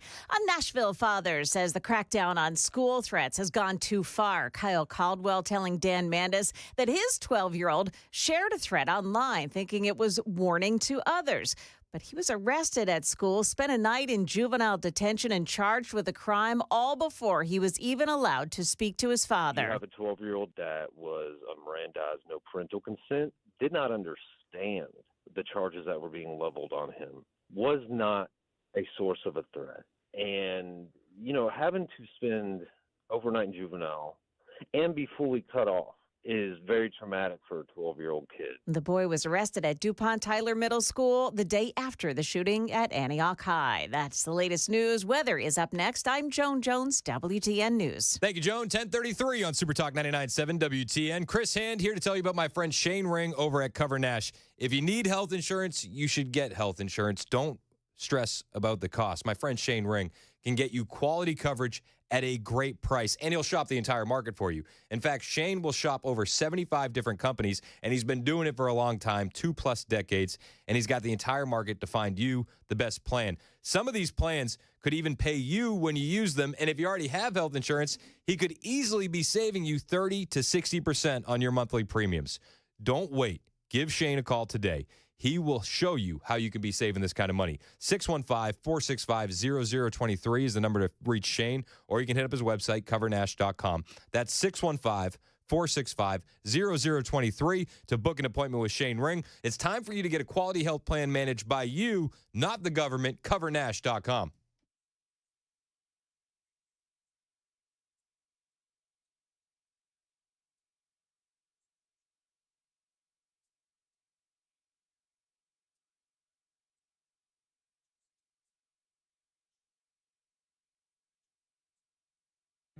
Hey, what's up, guys? It's Matt Murphy in the middle of downtown Franklin, Tennessee. We've talked so much about Savory Spice. I thought, why not show you the place? So let's go on in and see what's popping at Savory Spice. As I've always said, you will smell the spices even before you walk in. I can smell them right here in the doorway. Come on in, and let's introduce you to the one and only Holly, who is the owner and proprietor of Savory Spice. Say hey, Holly. Hello, everyone. Now, enough about Holly. Let's talk about spicy and easy products like the incredible taco soup, which, as I said, you put this in a crock pot, you put all the ingredients that it tells you to buy right there, you put the spices in, and it's so easy. So if you don't know what you're doing around the kitchen, it's a perfect way to find your way around the kitchen, as is the Mediterranean dill risotto. Now, for the holidays, pumpkin pie spice. What doesn't it have, Holly? Pumpkin. Doesn't have any pumpkin in it. That's a fun fact for all of you kids out there. Now, if you stop by Savory Spice, either in the Franklin location or at L&L Market, you can get yourself a sample of the dill dip, which is my absolute favorite. Just tell them Matt Murphy sent you to Savory Spice with purchase now. So come by Franklin or L&L Market in Nashville and come see Holly and the entire crew at Savory Spice.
It's 1037 on Super Talk 99.7 WTN. Hey, it's Chris Hand. Show's brought to you by Better Water LLC, Water Filtration Systems, betterwater.com. In studio with I think, honestly, you're my favorite guest that I've ever had on the air. Your story is absolutely fascinating and captivating. Ronald Colton Maccabee. He was once a sheriff and at one time a J6 political prisoner, hostage, as the president likes to say. And now you're out, pardoned by Donald J. Trump after 1,252 days behind bars. We've kind of been detailing over the past 30 or so minutes, how you got picked up, where you went first, and then we got we fast forwarded the story all the way up to your time in the DC Gulag. Real quick though, my wife sent in a text. She's like, this conversation's fascinating. She goes, but I want to know how he told his wife. Because that I think a lot of people wonder this. Because I wanted to go to J6. I wanted to go there. My wife was like, don't do it. And I was like, I felt like I really wanted to go. I ultimately didn't. And then when everything broke down, I was like, I'm glad I listened to you. You kind of had the opposite experience. Yeah. Just to say the least. Well, her and I, we had our disagreements about me going. She was very much against it. She thought, something was off. Thought it was a setup or like, no, I'm going. I feel called to go. I'm going. You can't stop me. And I went and stuff happened. So you show up to work that day and an FBI agent pops around the corner, Agent Smith, and you're like, hey, how are you? He said, you're coming with me. At what point do you get your phone call to Sarah? So she already knew you were on the list at that point? She knew I was on the list. The FBI most wanted list. Yeah. So run me through the conversation. Like at what point do you say to her, it looks like I'm going to get picked up for this? Yeah. I sat her down and said, look, this is what happened. Of course, in my line of work, immediately after January 6th, I wrote my own report. I detailed everything I did so I wouldn't forget it. And, so she knew. And I told her, I said, look, I'm on the list. I've done some research. It looks like, bond is $20,000 or $250,000 or whatever. And At this point in time, I didn't know there was no bond, no cash bond or anything. You just get let out. But I said, look, if I get picked up, this is what it's going to be like. And I prepared her for that. Now, we know Sarah pretty well. She's been on the show, a handful of times now. And she's, she might be tiny, but she seems mighty.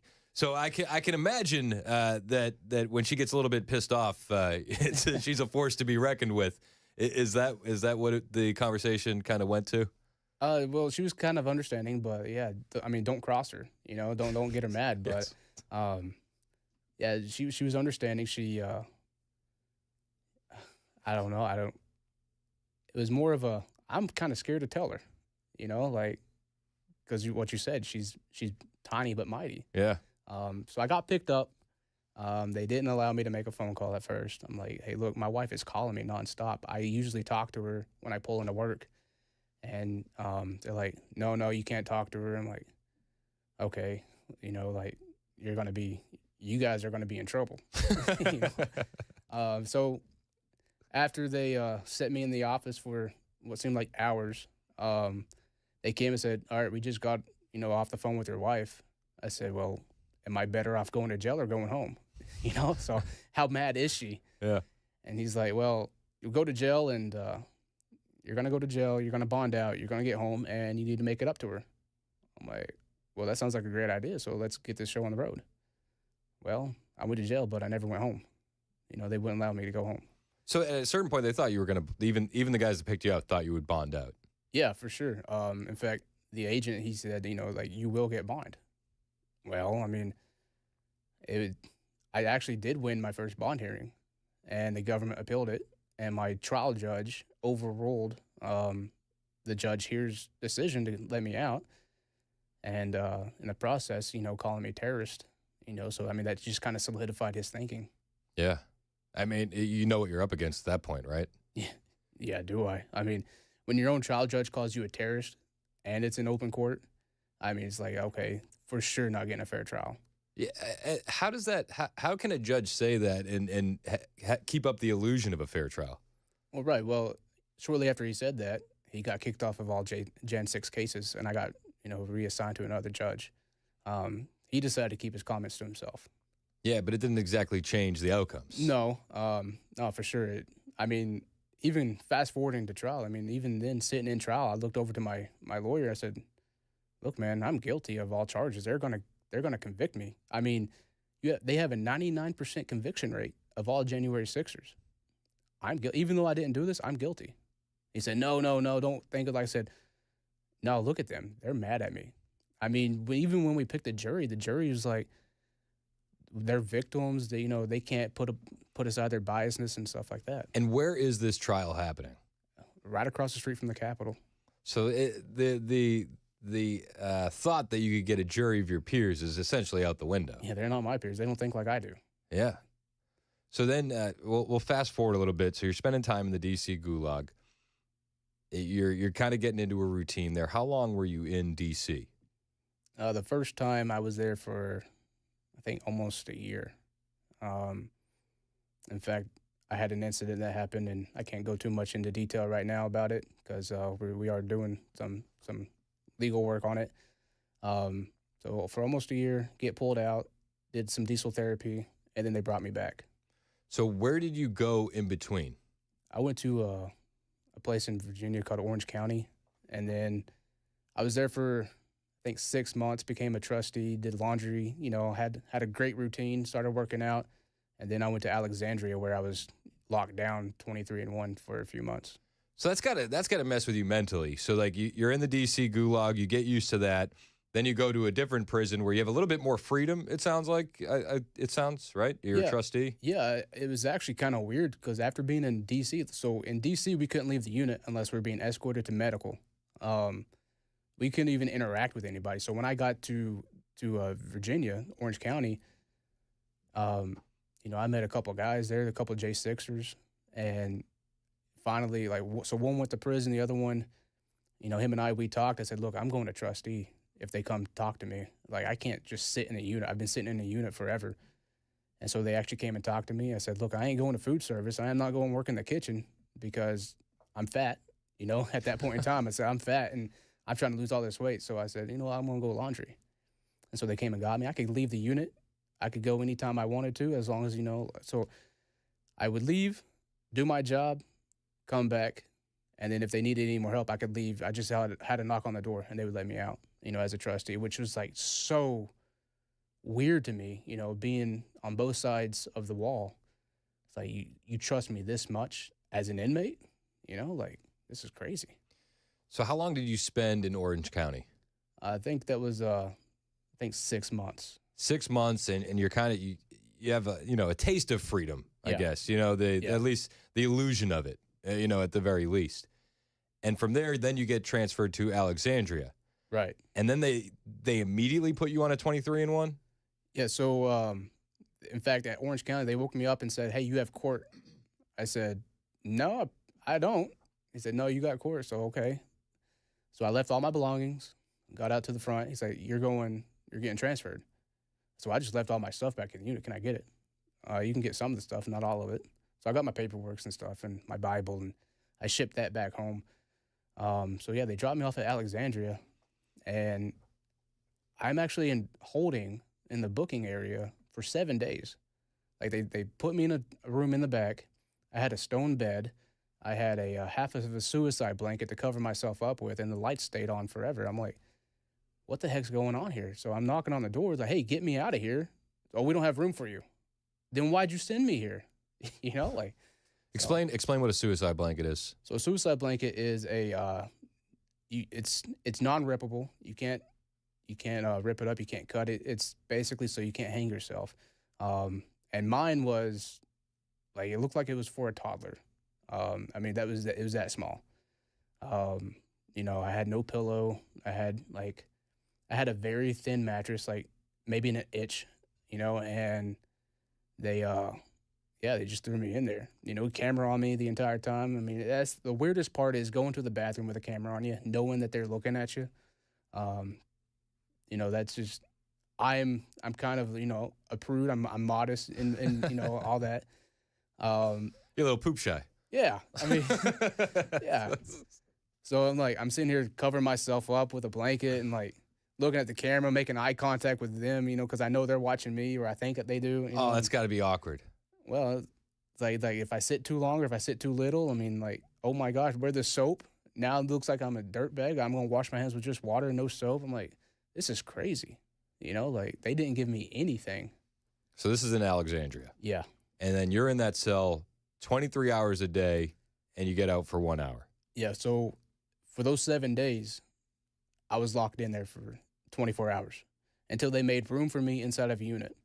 So I on the 7th day, I finally got to the captain. I said, you know, I'm banging on the door, and now I'm 5'6". The window is at least 6 foot, you know, above. And I'm just like, I'm jumping up and down, trying to peek out. And finally I see a guy with, you know, some rank. I'm banging on the door, say, hey, man, I've been here for 7 days. Why'd you send me here? I say, who are you? So I told him who I was. And they said, oh, you're supposed to be upstairs a while ago. Thanks. I said, yeah, appreciate it, man. So they got me out. I went upstairs. So 7 days, and how big is that cell? I mean, it's not big at all. Probably 8 by 10. 8 by 10, and the lights are on all day. Yeah. So that's got to wreck you mentally. Yeah. You know, I mean, I have no reading material. I can't write anything. I can't do anything. I just sit there, you know? So, I mean, I prayed a lot, talked to God, and I ain't gonna lie, I was kind of mad that I was in this situation. You know, like, here I am trying to do good, trying to do this and that, and they pull me from one place to another. Like, I immediately felt like I was being punished for being transferred. And so they got me upstairs, and that's when 23-and-1 started. And I was actually in a unit with a couple other J6ers, but we couldn't interact with each other unless we were out on rec. One of us out, standing at the other's door to, you know, get to know each other. We're talking with Colton Maccabee. He's a J6 political hostage and a former sheriff here in Middle Tennessee. And just hearing this story is just wild, because it seems like you would have like a carrot dangled in front of you every now and again, and then it would be ripped away. Yeah, for sure. So you're in Alexandria, Virginia. You're doing 23-1. How big is that cell? It's probably, I'll probably same 8 by 10, maybe smaller. And what are you sleeping on? So I have a very thin mattress, and the bunk is actually made of stone. So it's like, it's not even a metal bunk, it's just a rock. And are you allowed reading materials in there? Yeah, at that point I am. In fact, a lot of people sent me mail. They found out where I was at, sent me mail. A couple guys, pushed books out from underneath their door, and when I was on rec, I would go grab them and, read it. What books are you reading?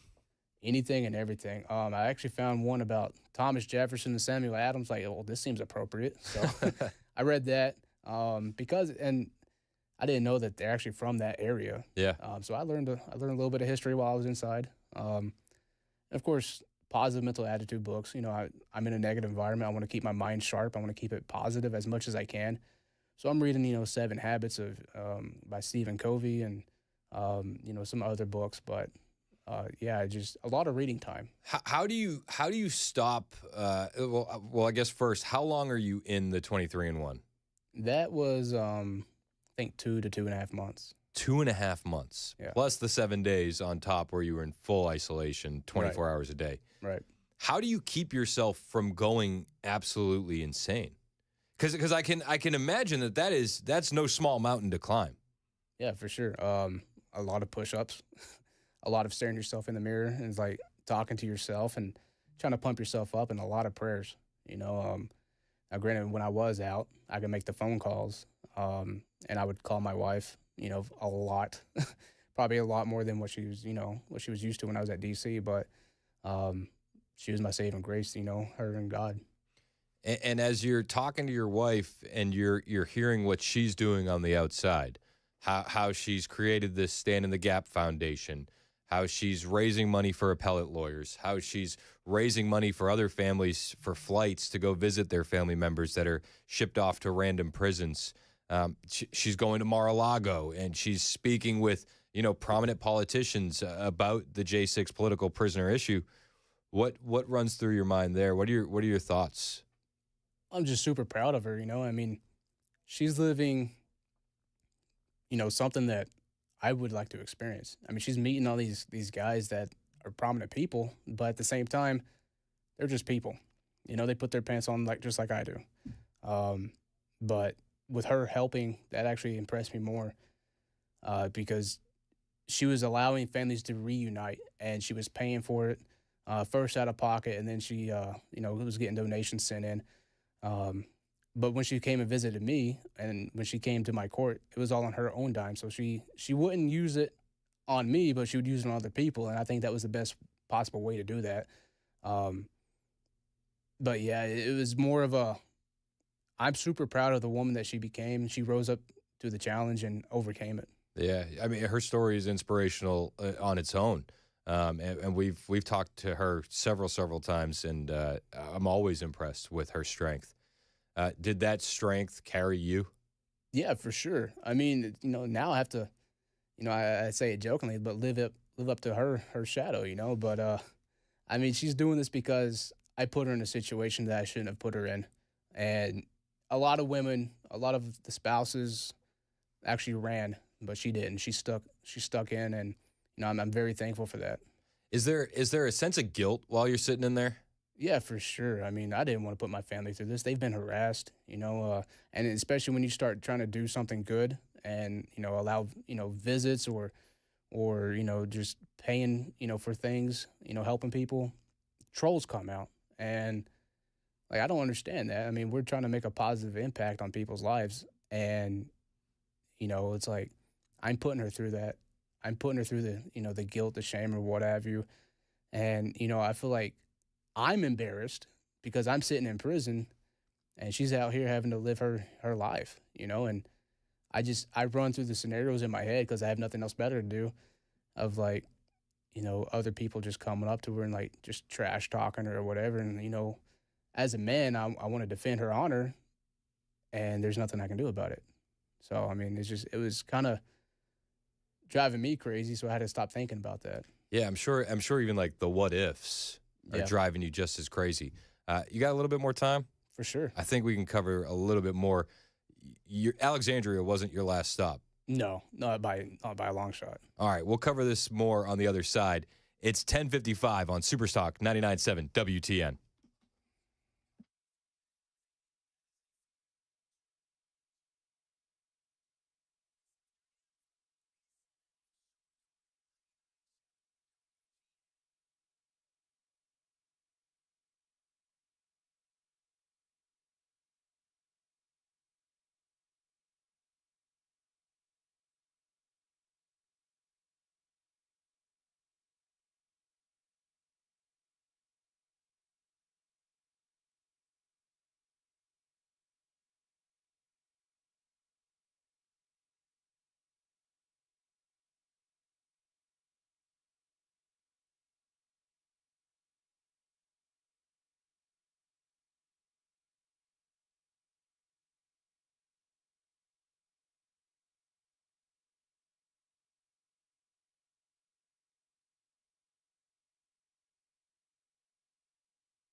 11 o'clock on the dot. I'm Ken Weaver with your top stories. Got a number of traffic problems out there. Starting in Smyrna, you have road work blocking the right 2 lanes at 24 eastbound at Sam Ridley Parkway. It is stop and go starting at Old Hickory Boulevard. Also in Coffee County, we've got bridge work blocking the right lane at 24 westbound at Beech Grove. And then closer to Nashville, in fact, right in smack dab in the middle, we've got an injury crash, James Robertson Parkway at Rosa Parks Boulevard. And a crash on the right shoulder, 40 westbound at Charlotte Pike in the Hillwood area. Robert F. Kennedy Jr. delivering his opening statement before the Senate Finance Committee. Here's some of what he said. Over 70% of adults and a third of children are overweight or obese. Diabetes is 10 times more prevalent than it was during the 1960s. Cancer among young people is rising by 1 or 2% a year. Autoimmune diseases, neurodevelopmental disorders, Alzheimer's, asthma, ADHD, depression, addiction, and a host of other physical and mental health conditions are all on the rise, some of them exponentially. That's RFK at the confirmation hearing to be Health and Human Services Secretary under President Trump's second administration. There have been many arrests of students making school threats in the days since the Antioch High School shooting, but now there are questions about whether some of those arrests have been too harsh. A Nashville father says the crackdown on school threats has gone too far. Kyle Caldwell telling WTN's Nashville's Morning News his 12-year-old shared a threat online thinking he was warning others, but he was arrested at school, spent a night in juvenile detention, and charged with a crime, all before he was even allowed to speak to his father. You have a 12-year-old that was Mirandized, no parental consent, did not understand the charges that were being leveled on him, was not a source of a threat. And, having to spend overnight in juvenile and be fully cut off is very traumatic for a 12-year-old kid. The boy was arrested at DuPont Tyler Middle School the day after the shooting at Antioch High School. A new place to spend your hard-earned dollar coming to Middle Tennessee. News 2 says real estate owner, developer Simon is teaming up with Nashville-based AJ Capital Partners to buy land in Williamson County to help develop a new luxury shopping center. It's going to be called Nashville Premium Outlets at the intersection of Interstate 65 and 840. Construction on the 325,000 square foot mixed-use center is expected to start in 2026. That's the latest news. Weather is next. I'm Ken Weaver, WTN News.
It's 11:05 on Super Talk 99.7 WTN. Hey, how are you? It's Chris Hand. The show's available anywhere. iHeartRadio, TuneIn, 99.7. Those are the apps.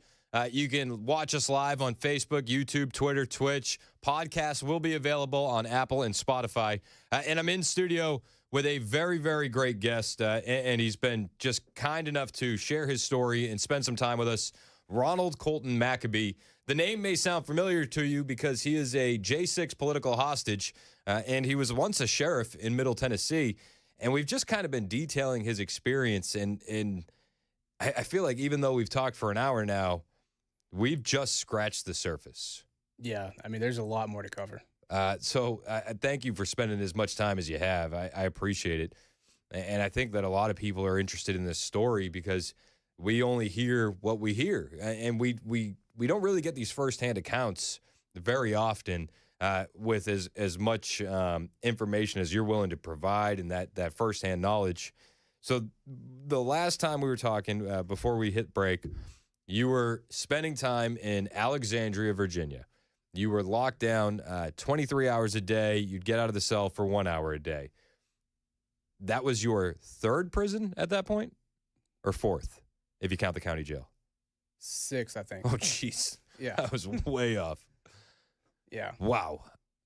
How different is it prison to prison? Oh, it's very different. I mean, there's some officers at some places, like secretly, yeah, you're a J6er, man, you don't deserve to be here. And then you have others blatantly like, I hope they bury you underneath the prison. Really? Yeah. I mean, so it just differs anywhere you go. What was the atmosphere like with the guards in Alexandria, Virginia? Once they found out I was a January 6er, they shifted their attitude a little bit. They're like, oh, man, like, you don't deserve to be here. And then they would still do their job. But it was more of a, I don't see you as an inmate anymore. I see you as a man. And what level of security is Alexandria, Virginia? I think it's a county jail, so I think there's going to be multiple levels. And I'm in the hole, for my entire time there. 23-1, they put me on administrative segregation for my safety because I was a high-profile inmate. I'm like, I just came from Orange County where I'm in a bunk, like military barracks, and, nobody cared. So you're in AdSeg now? Yeah. And that's not fun. No, absolutely not. And you just left a prison where you were able to go move about and have the illusion of freedom. Yeah, the illusion. So right. Yeah, I mean, I could go in and out, do my job, come back. The worst part was just getting strip searched every time I came back in. But I mean, I could move. So, how long are you in Alexandria? I think that was 2.5 months. And at this point, are you back and forth in court? Where are you at in your court process? I think my last court was, I think, in Orange County, or right before I was in Orange County. Other than that, I was just, been in contact with my lawyers and saying, hey, what's going on here? What's going on there? And, the court slow rolled a lot of stuff. So you're facing 60 years. And when you're in Alexandria, had you been officially sentenced at that point? No. Yeah, and the 60-something years is, the accumulation of all of them added up together. And I'm still, no plea deal has come my way. No talks have come my way. It was, I guess the mental anguish is the best way to describe it. Would you say that 23-1, those 2.5 months, is that like your darkest point there? Actually, no. No, my darkest point was in D.C. So that's like right when you kind of things kicked off. Yeah. The first time and the second time. So D.C. is a whole nother animal, and you just feel the evil in the air. I mean, the first time I was there, they didn't even treat us like people. They treat us worse than dogs. I mean, we had, chemicals put in our food, hair put in our food from, someplace. And, just the verbal abuse, the physical abuse, the taunts, the threats. I mean, we've got told that they wish that we were in General Pop so Black Lives Matter could stab us up. And I'm like, you're working here. You're going to tell me that. You're supposed to be an officer. You're supposed to have a good professional, demeanor. And yet you're over here all like telling people you want to stab me. you want to get us stabbed? I mean, that's crazy. So, I mean, your head's on a swivel. It's got to be. For sure, and not from the guys in the unit, from the guards. That's a wild scenario to be in. Yeah, and especially, I came from that environment. I mean, I worked in a jail for a while, and, you don't provoke the bear, don't poke it, don't do anything, because when he bites, it's not going to be pretty. So did anybody lose it and go after guards at that point, or is it everybody just trying to be as restrained as they can be, even though you all are kind of dealing with this together? Yeah, nobody went after the COs. One, we knew better. We're not your, I hate to say this, we're not your average, inmate. Not saying that the others are violent or anything, but we had everything to lose, and we knew we were underneath a microscope. And I mean, they've used certain things that's happened inside the unit against us in court. Yeah, well, and you can get charges tacked on. So Exactly. like then when the pardon comes down the line, and I don't even know if you have hope for a pardon at that point. Yeah, I mean, that might have been a pipe dream while you're there, but the pardon comes down the line. Well, you're not getting pardoned for the crime you committed in jail. Right. Yeah, and it's, we weren't, naive to that, and now granted, there's a lot of talk like, hey, if this was any other unit, and we've said this to their face, if this was any other unit, you would not be treating us like this. In fact, they would have stabbed you already, and you're worried about us wearing COVID masks. Yeah. It just, the professionalism of DC, and not all of them, and I'm not going to try to lump everybody in there, but the majority of the officers there, they don't care. They're there to collect a government paycheck. They don't care how people are. I've seen people begging for help inside, when I was in quarantine, begging for help, banging on the door, and neglected for hours. Finally, they come by because the guy, was quiet, and I'm looking out my little window, and next thing I know, he's on a stretcher. Like, he's dead. There's so much neglect there. Wow. So you're seeing all this happen on the inside. I mean, that's not improving your morale. Oh, no, absolutely not. In fact, like I said, that was one of my darkest moments. That's where I've actually lost myself. I almost became the animal they wanted me to become. I was in my room. I was yelling. I was, it was just such in a dark place. And like the only person I could really talk to was God. And I was angry. I was so mad at him for putting me in this situation. And I just come to the realization that he didn't do that. I did. I put myself there. My decisions put me there. And, I got to take responsibility for that. And I did. I own up to it. But the fact that I'm actually in this situation is what, really just upset me, because it's really rough when you go in through a door and it locks behind you and there's no door handle and you are trapped. You have to rely on somebody else for your basic needs, for food, for clothing, for anything, for exercise, for communication. I mean, just anything. And it's just, it's awful. So what keeps you, and I don't know, I can't even pretend that I would be strong enough not to go off the deep end. What keeps you from going off the deep end? You're sitting there and you're fuming, understandably. You're seeing all this darkness. You're seeing death. What keeps you sane? I mean, because I'm sitting here talking to a guy, and I'm like, you seem like a great guy, man. Like, but listening to what you went through, I don't know how you're not, just shell-shocked at this point. Yeah, it's the guys there actually kept us all grounded. The guys that were there before me, a couple guys stand out to my mind, Shane and Billy. They really kept me grounded. They kept me like, hey, look, this ain't the end. You can't let them win. And I'm like, you know what, right? You're right. This is not the end, because the end's whenever I get out and I can actually have, make my story heard and tell the truth. And so that's what kept me going, And of course, the phone calls to Sarah, I'm like, I'd sit here and call her and vent and complain. And she's like, why are you complaining? You need to think positive. And I'm like, you're right. But, at the same time, I don't want to acknowledge that, Well, I'm sure that in a lot of these conversations, you're biting your tongue a little bit because you probably don't want her to know how bad it really is. Yeah. I mean, there's some things I've never even told her, probably won't tell her. There's some things I'm going to keep close to myself. Because, I mean, the average person is not going to, respond, to it as well as, that I've lived it. And once you're inside, you have to become a whole different person. Gone were the days that I was, a sheriff deputy Maccabee, and now I'm inmate Maccabee. I got to move like one. I've got to act like one. I've got to, view my life as one, and I've got to blend in. I've got to play the part, and I've got to sit there and make sure that my head's on a swivel so I don't get, hurt or stabbed up or anything like that. And now, granted, at the Patriot Pod, I didn't have to worry about most of that, but I did have to worry about the officers, which is insane. Yeah, for sure. But that wasn't so. So then you're in D.C., then you're in Alexandria. You had a stop in Orange County in between. When did you leave Alexandria, Virginia, the 23-1? I think that was maybe around September, a little bit before September of 22. And where 23? I'm not real sure when. Yeah, I'm not stressing the dates. But where do you go after that? Where do you go I after? went back to D.C. for the second time. So now I'm sitting. They take me to the courthouse inside of a holding cell. I'm like, where am I going?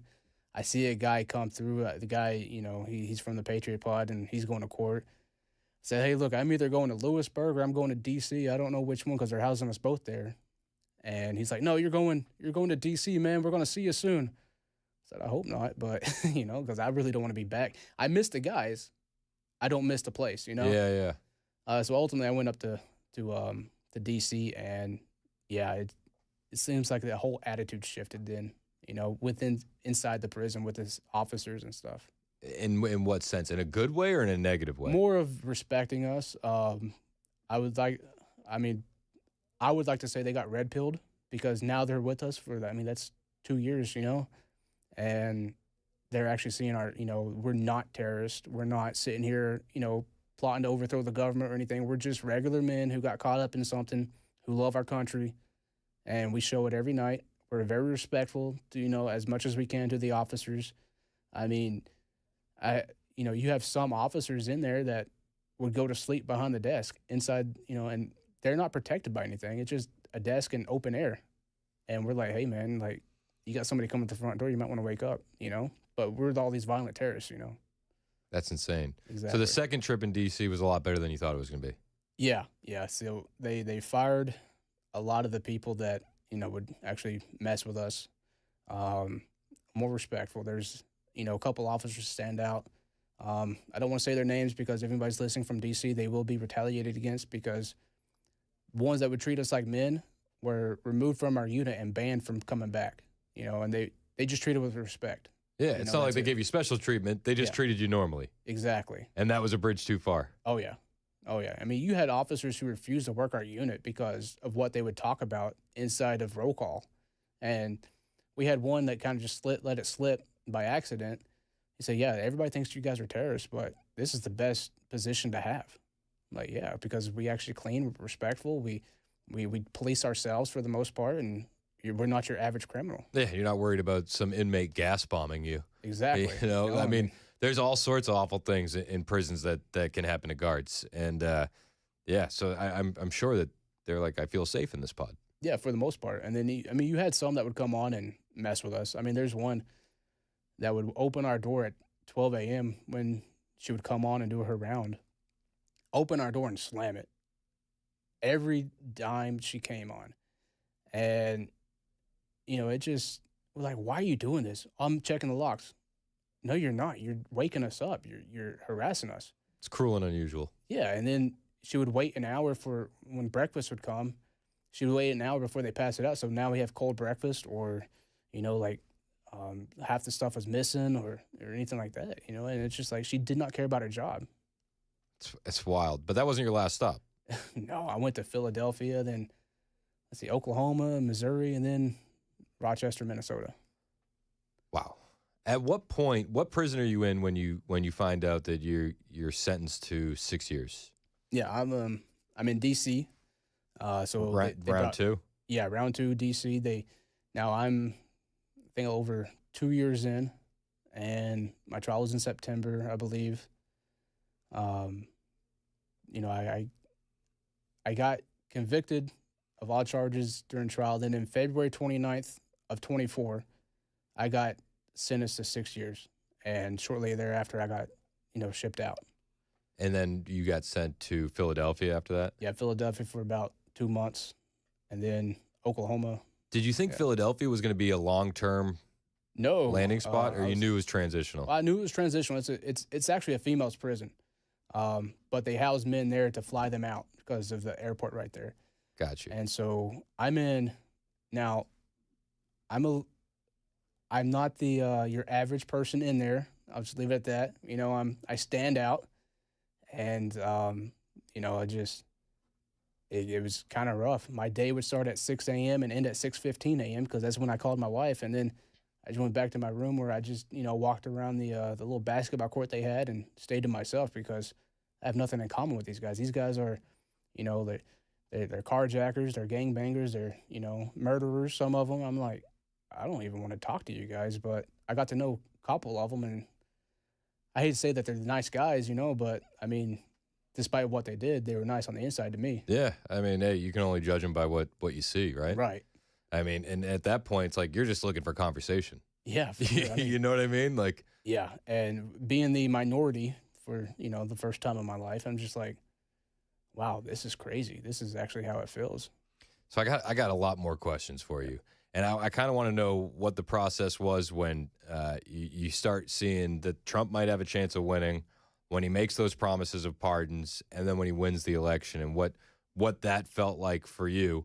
And then fast forwarding to the inauguration and how you found out. But we'll cover that when we return. Have you had your rights restored yet? Not yet. I'm working on it. You're working on it? Yep. Okay. When you get your rights restored, you should come to the Glock store with me. For sure. Like, let's go. We should go shooting. When I train, and I really should go more often, I do it down at the Glock store, the shoot270.com indoor ranges, where they have private shooting rooms and personal instructors, not multiple lanes and some stranger shooting next to you. All month long, if you book a shooting session at shoot270.com, you can fire an H&K suppressed MP5. It's fully auto just by mentioning my name. You're gonna like that one. I'll make sure that you get to do it for free. Just say you heard it on the Chris Hand Show. You can shoot this thing for free. And even if you listen to Dan or Matt, they're talking about the Sten. They're talking about AK-47s. Trust me, the H&K suppressed MP5 is the way to go. That gun is fun to shoot. The right way to train is with a personal instructor in a private shooting room. After every session, you're walking out better than you walked in. I guarantee it. And in January, you can have the thrill of shooting a full auto MP5 only in Nashville at my place to train, the Glock store. Minutes from the airport, worth the drive from anywhere. Book your session at shoot270.com.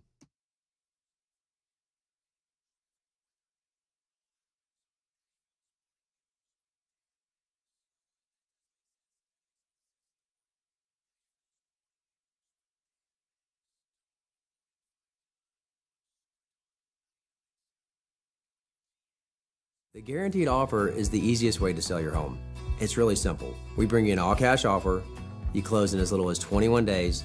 No home inspections, no lock boxes, no open houses. Go to markspain.com to get a guaranteed offer and start packing.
All right, Smyrna.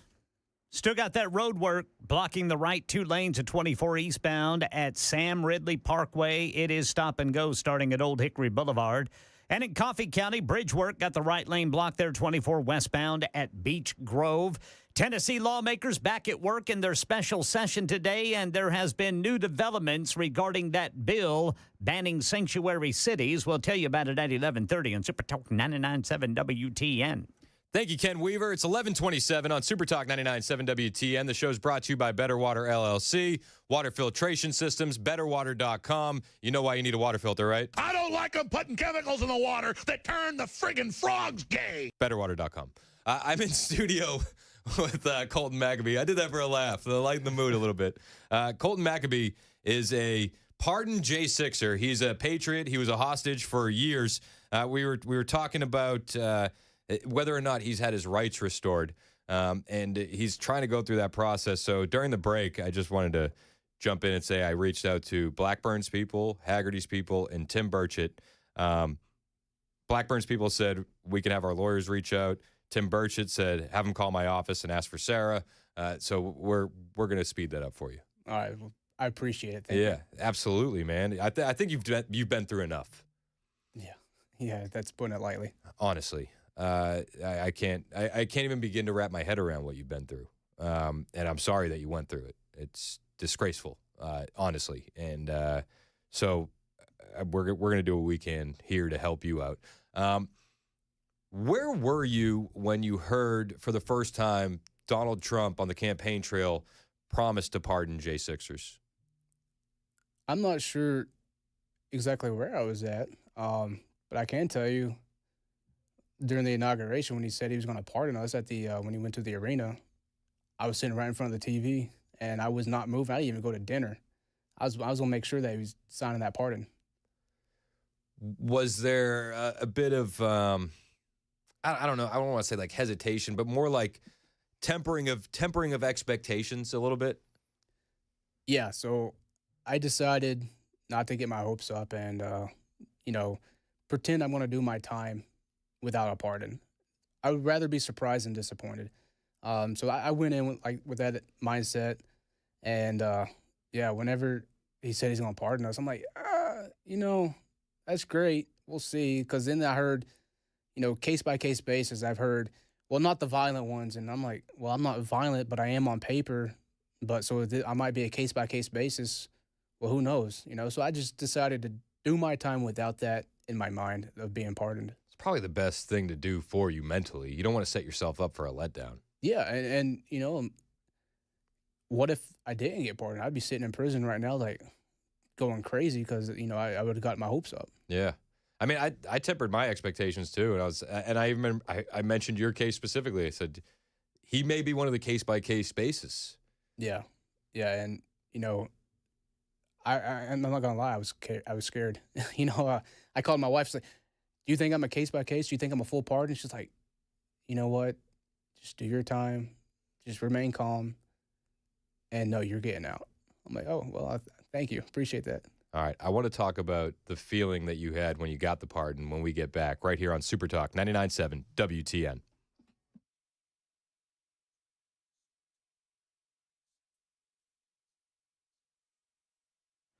.30 on the dot. I'm Ken Weaver with your top stories. Got the full forecast in 5 minutes. Tennessee lawmakers back at work in their special session today. Channel 4 says a bill dealing with illegal immigration to support President Trump's crackdown has been amended to make it a crime for elected officials in Tennessee to vote to create a sanctuary city. Meanwhile, people in the country illegally in Nashville are fearful. This woman spoke to Channel 4. Says she's been in Nashville illegally for the past 15 years. This is one of the scariest things that I just have to think about. I have 3 sons, and one of my sons has autism. So I am just trying to figure out what is going to happen if we are going to be separate or they are going to separate from my sons. ICE arrests have topped 4,500 in the first week of President Trump's crackdown on illegal immigration. There are new developments surrounding treatment for diabetes. The FDA has approved Ozempic to lower kidney disease risks in people with type 2 diabetes. It was shown to reduce the risk of kidney failure by 24%. However, high demand may make it hard to get. Ozempic, often referred to as a weight loss drug. After 3 interest rate cuts in a row, the Federal Reserve's expected to hit pause at its meeting this afternoon. Interest rates still high. The average 30-year fixed mortgage close to 7%. Credit card rates 20%. The rate on a new 5-year car loan around 8%. The Fed basically saying don't expect these costs to dramatically come down this year. And Jordana Miller updates the Gaza ceasefire. Israel says among the 26 hostages Hamas is set to release in the coming weeks, 8 are dead. The heartbreaking news confirmed after Hamas provided more information on the status of the hostages it will hand over in phase 1 of the Gaza ceasefire. Israelis pained over the fate of the Bibas family. They say they've been told by Israeli officials again that it's unlikely Shira and her 2 red-headed young sons, one just a baby, survived Hamas captivity. That's the latest news. Weather's next. I'm Ken Weaver, WTN News. Thank you, Ken Weaver, 1133 on Super Talk 99.7 WTN. It's Chris Hand here for my friends at Busy Bee HVAC. If you need to find the best in HVAC, you got to call my friends at Busy Bee. And they have a lot of money that they can be saving you, like premium air duct cleaning. You can buy the medium tier package and get upgraded to the premium package for free. How about this? You replace your HVAC system, they'll throw in a smart thermostat for free. That's a $200 value. Then you can control your comfort from anywhere. And imagine the energy savings when that smart thermostat starts working for you. That's what you can get from Busy Bee HVAC. These guys are the best, and sign up for a Beehive Club membership while you're there. 10% discount on repairs, priority front-of-the-line service. That was clutch for me when I had AC problems over the summer. It'll be clutch for you if you ever need them. $100 annual accrued replacement credit with a maximum of $1,000. No overtime or holiday fees, and exclusive Beehive member promotions. Signing up for a Beehive Club membership is worth every single penny. For more than satisfaction, call Busy Bee Plumbing, Heating, and Cooling. 615-775-7833. That's 615-775-7833. Online at busybeehvac.com.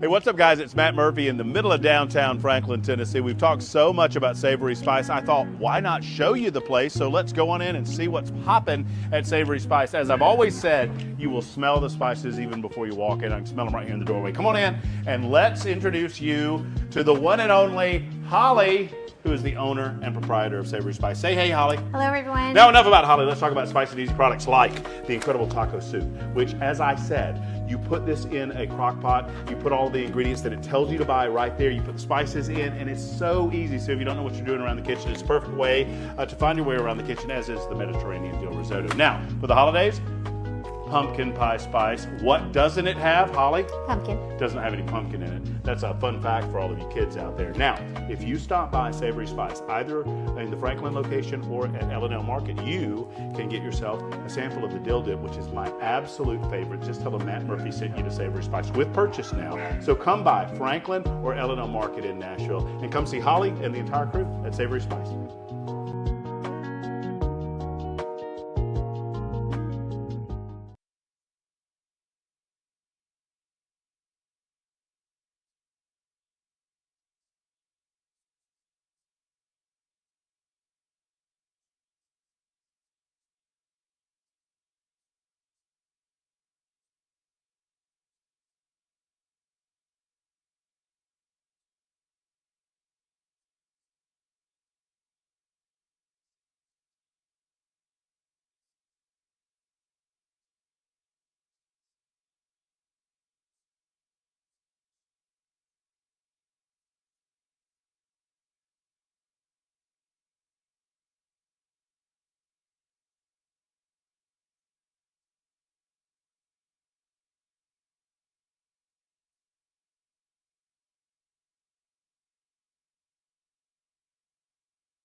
It's 11:38 on Super Talk 99.7 WTN. The show's brought to you by our friends at Better Water LLC, water filtration systems, betterwater.com.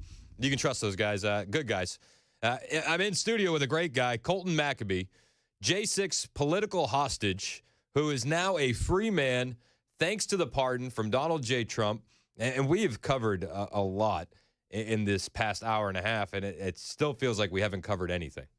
Yeah, I mean, we'll probably have to be here for a few days. Yeah, honestly. I mean, 1,252 days behind bars. Yeah, long time. Okay, so we're kind of fast forward and jumping around a little bit, and we've covered your time in the D.C. Gulag, and all of this will be available on the podcast on Apple and Spotify that you can share with your friends. You can watch it again on YouTube, all the things. You're in now Minnesota. Yeah. Minnesota, don't you know? And they really do talk like that. I know, it's crazy. It's like Bobby's World. Yeah. What's the Minnesota prison like? Break that down for me first. So we arrived, and I'm looking at it. I see this, high fence, barbed wire, but it actually looks like a college campus. There's grass, there's trees, there's squirrels and geese, and I'm like, are we at the right place? He's like, yeah, no, this is it. This is one of the few that actually look like this. And this is supposed to be your final landing spot? Yeah, it is my final landing spot. Okay, so you're like, okay, this is where I'm going to be for a while. Yeah. When did you get to Minnesota? I got to Minnesota I think either the end of March or the end of April. Of 2024? Yeah. Okay. What was your instant reaction? How did it compare to the other prisons that you had been in? Well, I see people moving around outside. I'm like, yeah, okay, this is great. There's movement. I see people, working out. I see there's a track and a softball field. I'm like, okay, this is kind of weird. I've been in county, and I understand there's these types of things inside prison, but the thing that I was most excited about was actually having pockets in my pants. I mean, I got a pair of khakis and instantly put my hands in my pockets because I couldn't have done that. I couldn't do that for the past 2.5 years. It's crazy to think that the amount of time that you served, that pockets were like, whoa. Yeah, and I mean, my first week I had everything stuffed in my pockets because I could. I mean, it's just it was like Mary Poppins' purse. Yeah, I mean, you need a cough drop, boom, I got it. So, what kind of prison is this? Like a maximum security, medium security? What's It was actually a medical facility, and I got sent there to work. So they put me as a wheelchair pusher at first, and I said, like, look, I don't mind doing this. I don't mind helping people, but how is this going to help me, better myself? Because the staff there already had my file. They knew I was former law enforcement, and so I was more honest with them than anybody else. I'm like, hey, look, I can't go back to law enforcement, so help me get a job inside this prison that will actually transfer out. And so I got put into HVAC for a little bit, and oh man, I was so lost. Really? I've never done HVAC. I mean, they just threw me to the wolves. I'm like, all right, we're learning as we go, and I've messed up a lot of things. So I mean, that's where your taxpayers' dollars are going. So it's a medical facility. It's not actually a prison. How does that work? Explain that to me. Yeah. So I mean, these guys are either in hospice, they're into their life, or they have a life-threatening illness, or just they need critical care. And so it's where prisoners go, kind of at the end of the line. Yeah, in a way. And you're sent there to also work and help facilitate those operations. Yeah. Of course, they get precedent, that first them, then us. We also have a mental health unit on there. And some of the guys aren't even sentenced in the mental health. They're committed, which means they can never leave until the doctor signs off on it. But yeah, I was your normal, we called it work cadre. And so I was sentenced to labor, technically. So what's your average day like? So I'd wake up about 6, go to work around 7, and from 7 to 1, I would work, or what I would call attempting to work, and then work out at 1 to 2, call Sarah at 3, and then I was done. 5 o'clock was dinner, and then usually I would read or listen to the radio until I fell asleep. Wow. And you told me that you would listen to Dan on Red Eye sometimes? Yeah. I would love it when he came on, So that's pretty cool. What at that point, we're in the middle of the presidential campaign. Yeah. Does that give you more hope, or are you just like, whatever, man? Are you kind of checked out? Like, you know what I mean? Like, where are you mentally at that point? So there's two things in prison that you can count on: watching sports and watching the news. So even if I wanted to check out, I couldn't. It was on every TV. But when Trump just whooped Joe Biden in the debate, I was like, yep, he's winning. Trump's going to come in. And then Kamala gets in and said, yeah, he's for sure going to win. I didn't think it was going to be as close as it was. And it wasn't even close, to be honest with you. I was surprised she actually got a vote. But, yeah, I mean, I remember sitting in front of the TV watching the numbers go up, for Trump. And then they recalled us back to the unit for count and, for lockdown. So I'm listening to my radio, holding it over my head, trying to get a perfect signal because I wasn't going to bed till they called it. And some guys they're never going to call it. They're not going to call it for a couple of weeks. I said, no, they're calling it tonight. And I felt that. And at 2 or 3 a.m., I heard Donald Trump is your president-elect. And I got up out of bed, and our doors to our rooms didn't have locks, but to the unit it was locked. So I swing open the door. I'm jumping out of bed, swing open the door. I'm running down the hallway, and I see several other guys there, It's like, oh, my God, he won. I'm like, yeah, we were just celebrating. Are you the only J6er there? At that point, I was. I was rooming with another J6er named Leo, and he actually left on Sarah's birthday. They dropped his 1512 charge, the obstruction of Congress, and they let him out after a little bit, and he went back to sentencing. And is my understanding, his judge threatened to sentence him back to 30 months on misdemeanors, but he actually got time served. So, I thank the Lord for that. But, yeah, at that point during the inauguration, I was the only one there. So then you're just like, okay, countdown is on, or are you just still kind of taking that hesitant, optimistic hesitation? At that point, yeah, it was more of the optimistic hesitation, but it was the longest, few months of my life. I mean, it was like the closer it got to the inauguration, the more excited I got, because everybody, the officers, the inmates, the medical staff, they're like, hey, you're going to get pardoned. I'm trying to hey, no, let's just pretend we're not. But after so many times being told, yeah, it seeps in. It's like, yeah, man, I'm going to get pardoned. I'm going to do this. I'm going to be free. I'm a temporary felon. And then, then it was time for inauguration day. I'm like, a temporary felon. Yeah. And then inauguration day happens. Now I'm a nervous wreck. And he would dance all around it during the speeches until he got to the arena and said, I'm pardoning them. I'm like, did I just hear that correctly? I'm getting pardoned? And everybody's in the TV room like, yeah, good job, Mac. And I'm like, yeah. Everybody's celebrating you. Yeah. They're excited for you. And as soon as Trump got done saying he's going to pardon us, I got called over the intercom to go to the discharge area. So that's crazy. So was it just kind of overjoy from everybody, or was there a little bit of jealousy in there mixed in a little bit, or what's the vibe? Yeah, I mean, so it was overjoy. Everybody likes seeing somebody go home, but they are jealous as well because it's not them. I mean, I've experienced this as well. I've seen people go home and say, man, I wish that was me, but I'm happy for that guy, because nobody wants anybody to stay in prison. But if they were jealous that day, they kept it to themselves because I had people actually lining up in the hallways to shake my hand. Really? While I was there, I mean, and I'm trying not to sound so, egoist, but people actually asked for my autographs and wanted to take pictures because of, being a January 6th. I'm like, look, man, I'm just a man who did my job, I honored my oath that I took and I helped protect people.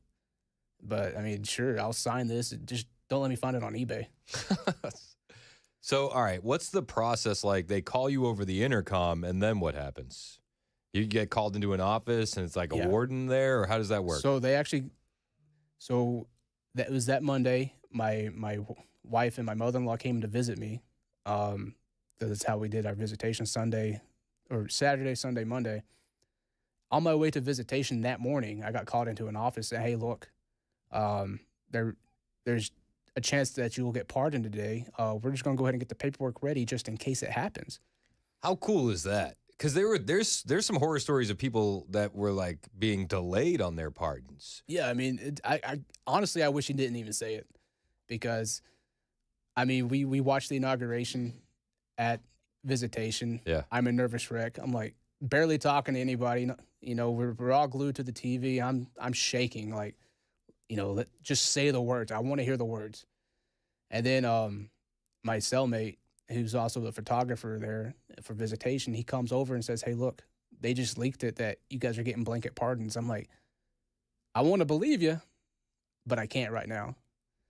And so, like, after the visitation, you know, nothing's happened, you know, until he says it at the arena. I'm going back to the White House to pardon the J6ers. Get called to the office, get walked down to discharge, and I'm down there. I'm like, okay, cool. Like, why is it taking so long? Then I see the look on their faces because they had to call people in, you know, and they're like, hey, look, we ain't got the paperwork for you.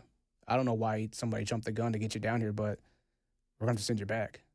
Oh. Like, I said, this is the cruelest thing you guys could ever do to me. Like, don't even get my hopes up. I mean, I was respectful, but I was mad. Yeah. You know, like, you Understandably. got me. On my left is the door to freedom. On my right is, you know, going back to prison. And so I got marched back to my unit. I'm up there pacing around, like, and like my cellmate's like, hey man, just, you know, I'm gonna stay up with you because he usually goes to bed at 9, like super like strict about his schedule. He's like, no, we're staying up. So I'm pacing back and forth, and you know, we're talking. I'm like, man, what if I'm not pardoned? What if I'm the case by case basis? What if they forgot about me? And so finally, about 10:30 to 11, I say, you know, I'm just gonna go to bed. If I'm pardoned, they'll come wake me up. As soon as my head hits the pillow, the light switches on. The officer comes in. You ready? I said, are you for real this time? He's like, yeah, let's go. Like, let's go. You know, like, let's get out there. And there's, you know, the actual discharge took about 10 minutes, and I get walked out, and I see Sarah and my mother-in-law, Miss Kim, and I'm just like, is that them? And she yells, Sarah yells, freedom. I'm like, that's them. How Let's cool go. is that? What's the first thing you do when you get out of prison? Oh, well, we went to the hotel, but I eat steak and shrimp. There you know? go. I mean, they had some leftovers. I'm like, I'm tired, you know. Plus, nothing's open. I'm like, I'm eating this. I didn't even have utensils. I ate it with my hands. like we're going to town, you know. Where do you go next? What's next for you? Yeah. And what can we do to help? Yeah, you know, that's a great question. I'm looking for a job, you know, to be honest with you. I got to get back and, you know, be, you know, putting money on, you know, in the pocket and, you know, food on the table. I would like to do something with advocacy, with prison reform or something as, you know, in that nature. But, you know, if you guys, you know, want to visit my wife's website to keep up with my story, it's sarahmaccabee.us. You know, and anything helps. And, you know, if anybody has any job leads, you know, just come, you know, let me know, you know. Yeah, well, we're here to help, man, and I appreciate you coming in and sharing your story. I don't want to be this to be the last time we talk. I want to get some updates and help you any way we can. I appreciate it. Thank you. Colton Maccabee, J6 hostage, temporary felon, free man on Super Talk 99.7 WTN.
It's 11:57 on Super Talk 99.7 WTN. The show is brought to you by Better Water LLC, water filtration systems, betterwater.com. Chad Benson in studio. Da-na-na-na-na.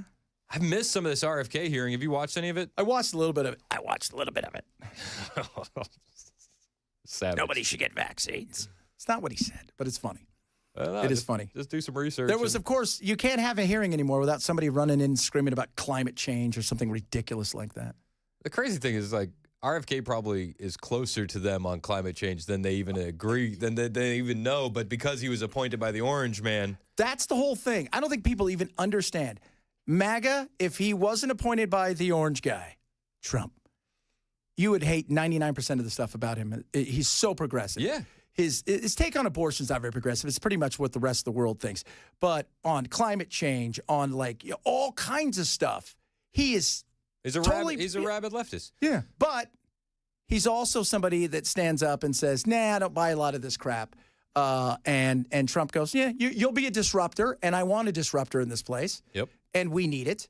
I listened to some of it, though. And, he's saying stuff, look, we're fat. Our kids are fat. We don't move anymore. Diabetes is everywhere. Yep. Talked about the other day, heart disease, and it kills one person every 34 seconds. So by the time my show's done, after it starts, 61.2 people have died.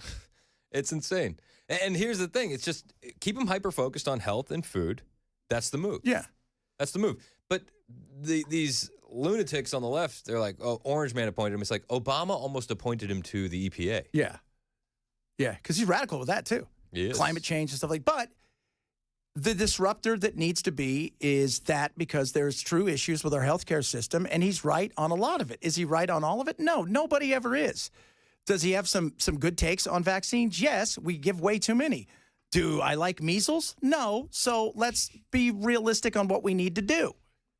I'm pro measles. Who isn't pro? I'm pro plague. What do you got coming up on the show? We're going to talk about, we'll talk a little bit about that. We're going to talk about Trump apparently decided to destroy America last night by saying, no, you guys, we're not going to pay all these people. And people freaked out, which was never going to happen. Constitutionally, can't even do it. So, but we're going to talk a bit about that. The Mona Lisa moved. It moved. It moved. And I'm going to tell you why you should never steal the Mona Lisa, even though you may be tempted. Did it move like the timeline shift and she's looking the other way now? Or is it just Nope. They're putting it somewhere special. Keeping away from the climate lunatics that are currently interrupting RFK's hearing? I've seen the Mona Lisa. I've been there. I went there as a kid back in the day. You could just walk up to it. There was no, they weren't worried about somebody throwing oil on it. And you know what you realize when you get there? Well, it's not very big. No, and I'd also like to go on record, not a very good painting. It's the mystery behind it, I think. Okay. Right, like that's it. And so it moved. We're going to talk about that. We got a bunch of other stuff, some more immigration stuff, and we're not reading very well. And we're not good at stuff here. Our kids are struggling in a major way. We don't read too good. No, we're not good I'm not doing good at reading no matter what anybody says. Chad Benson's in next. It's Super Talk 99.7 WTN. I'm not doing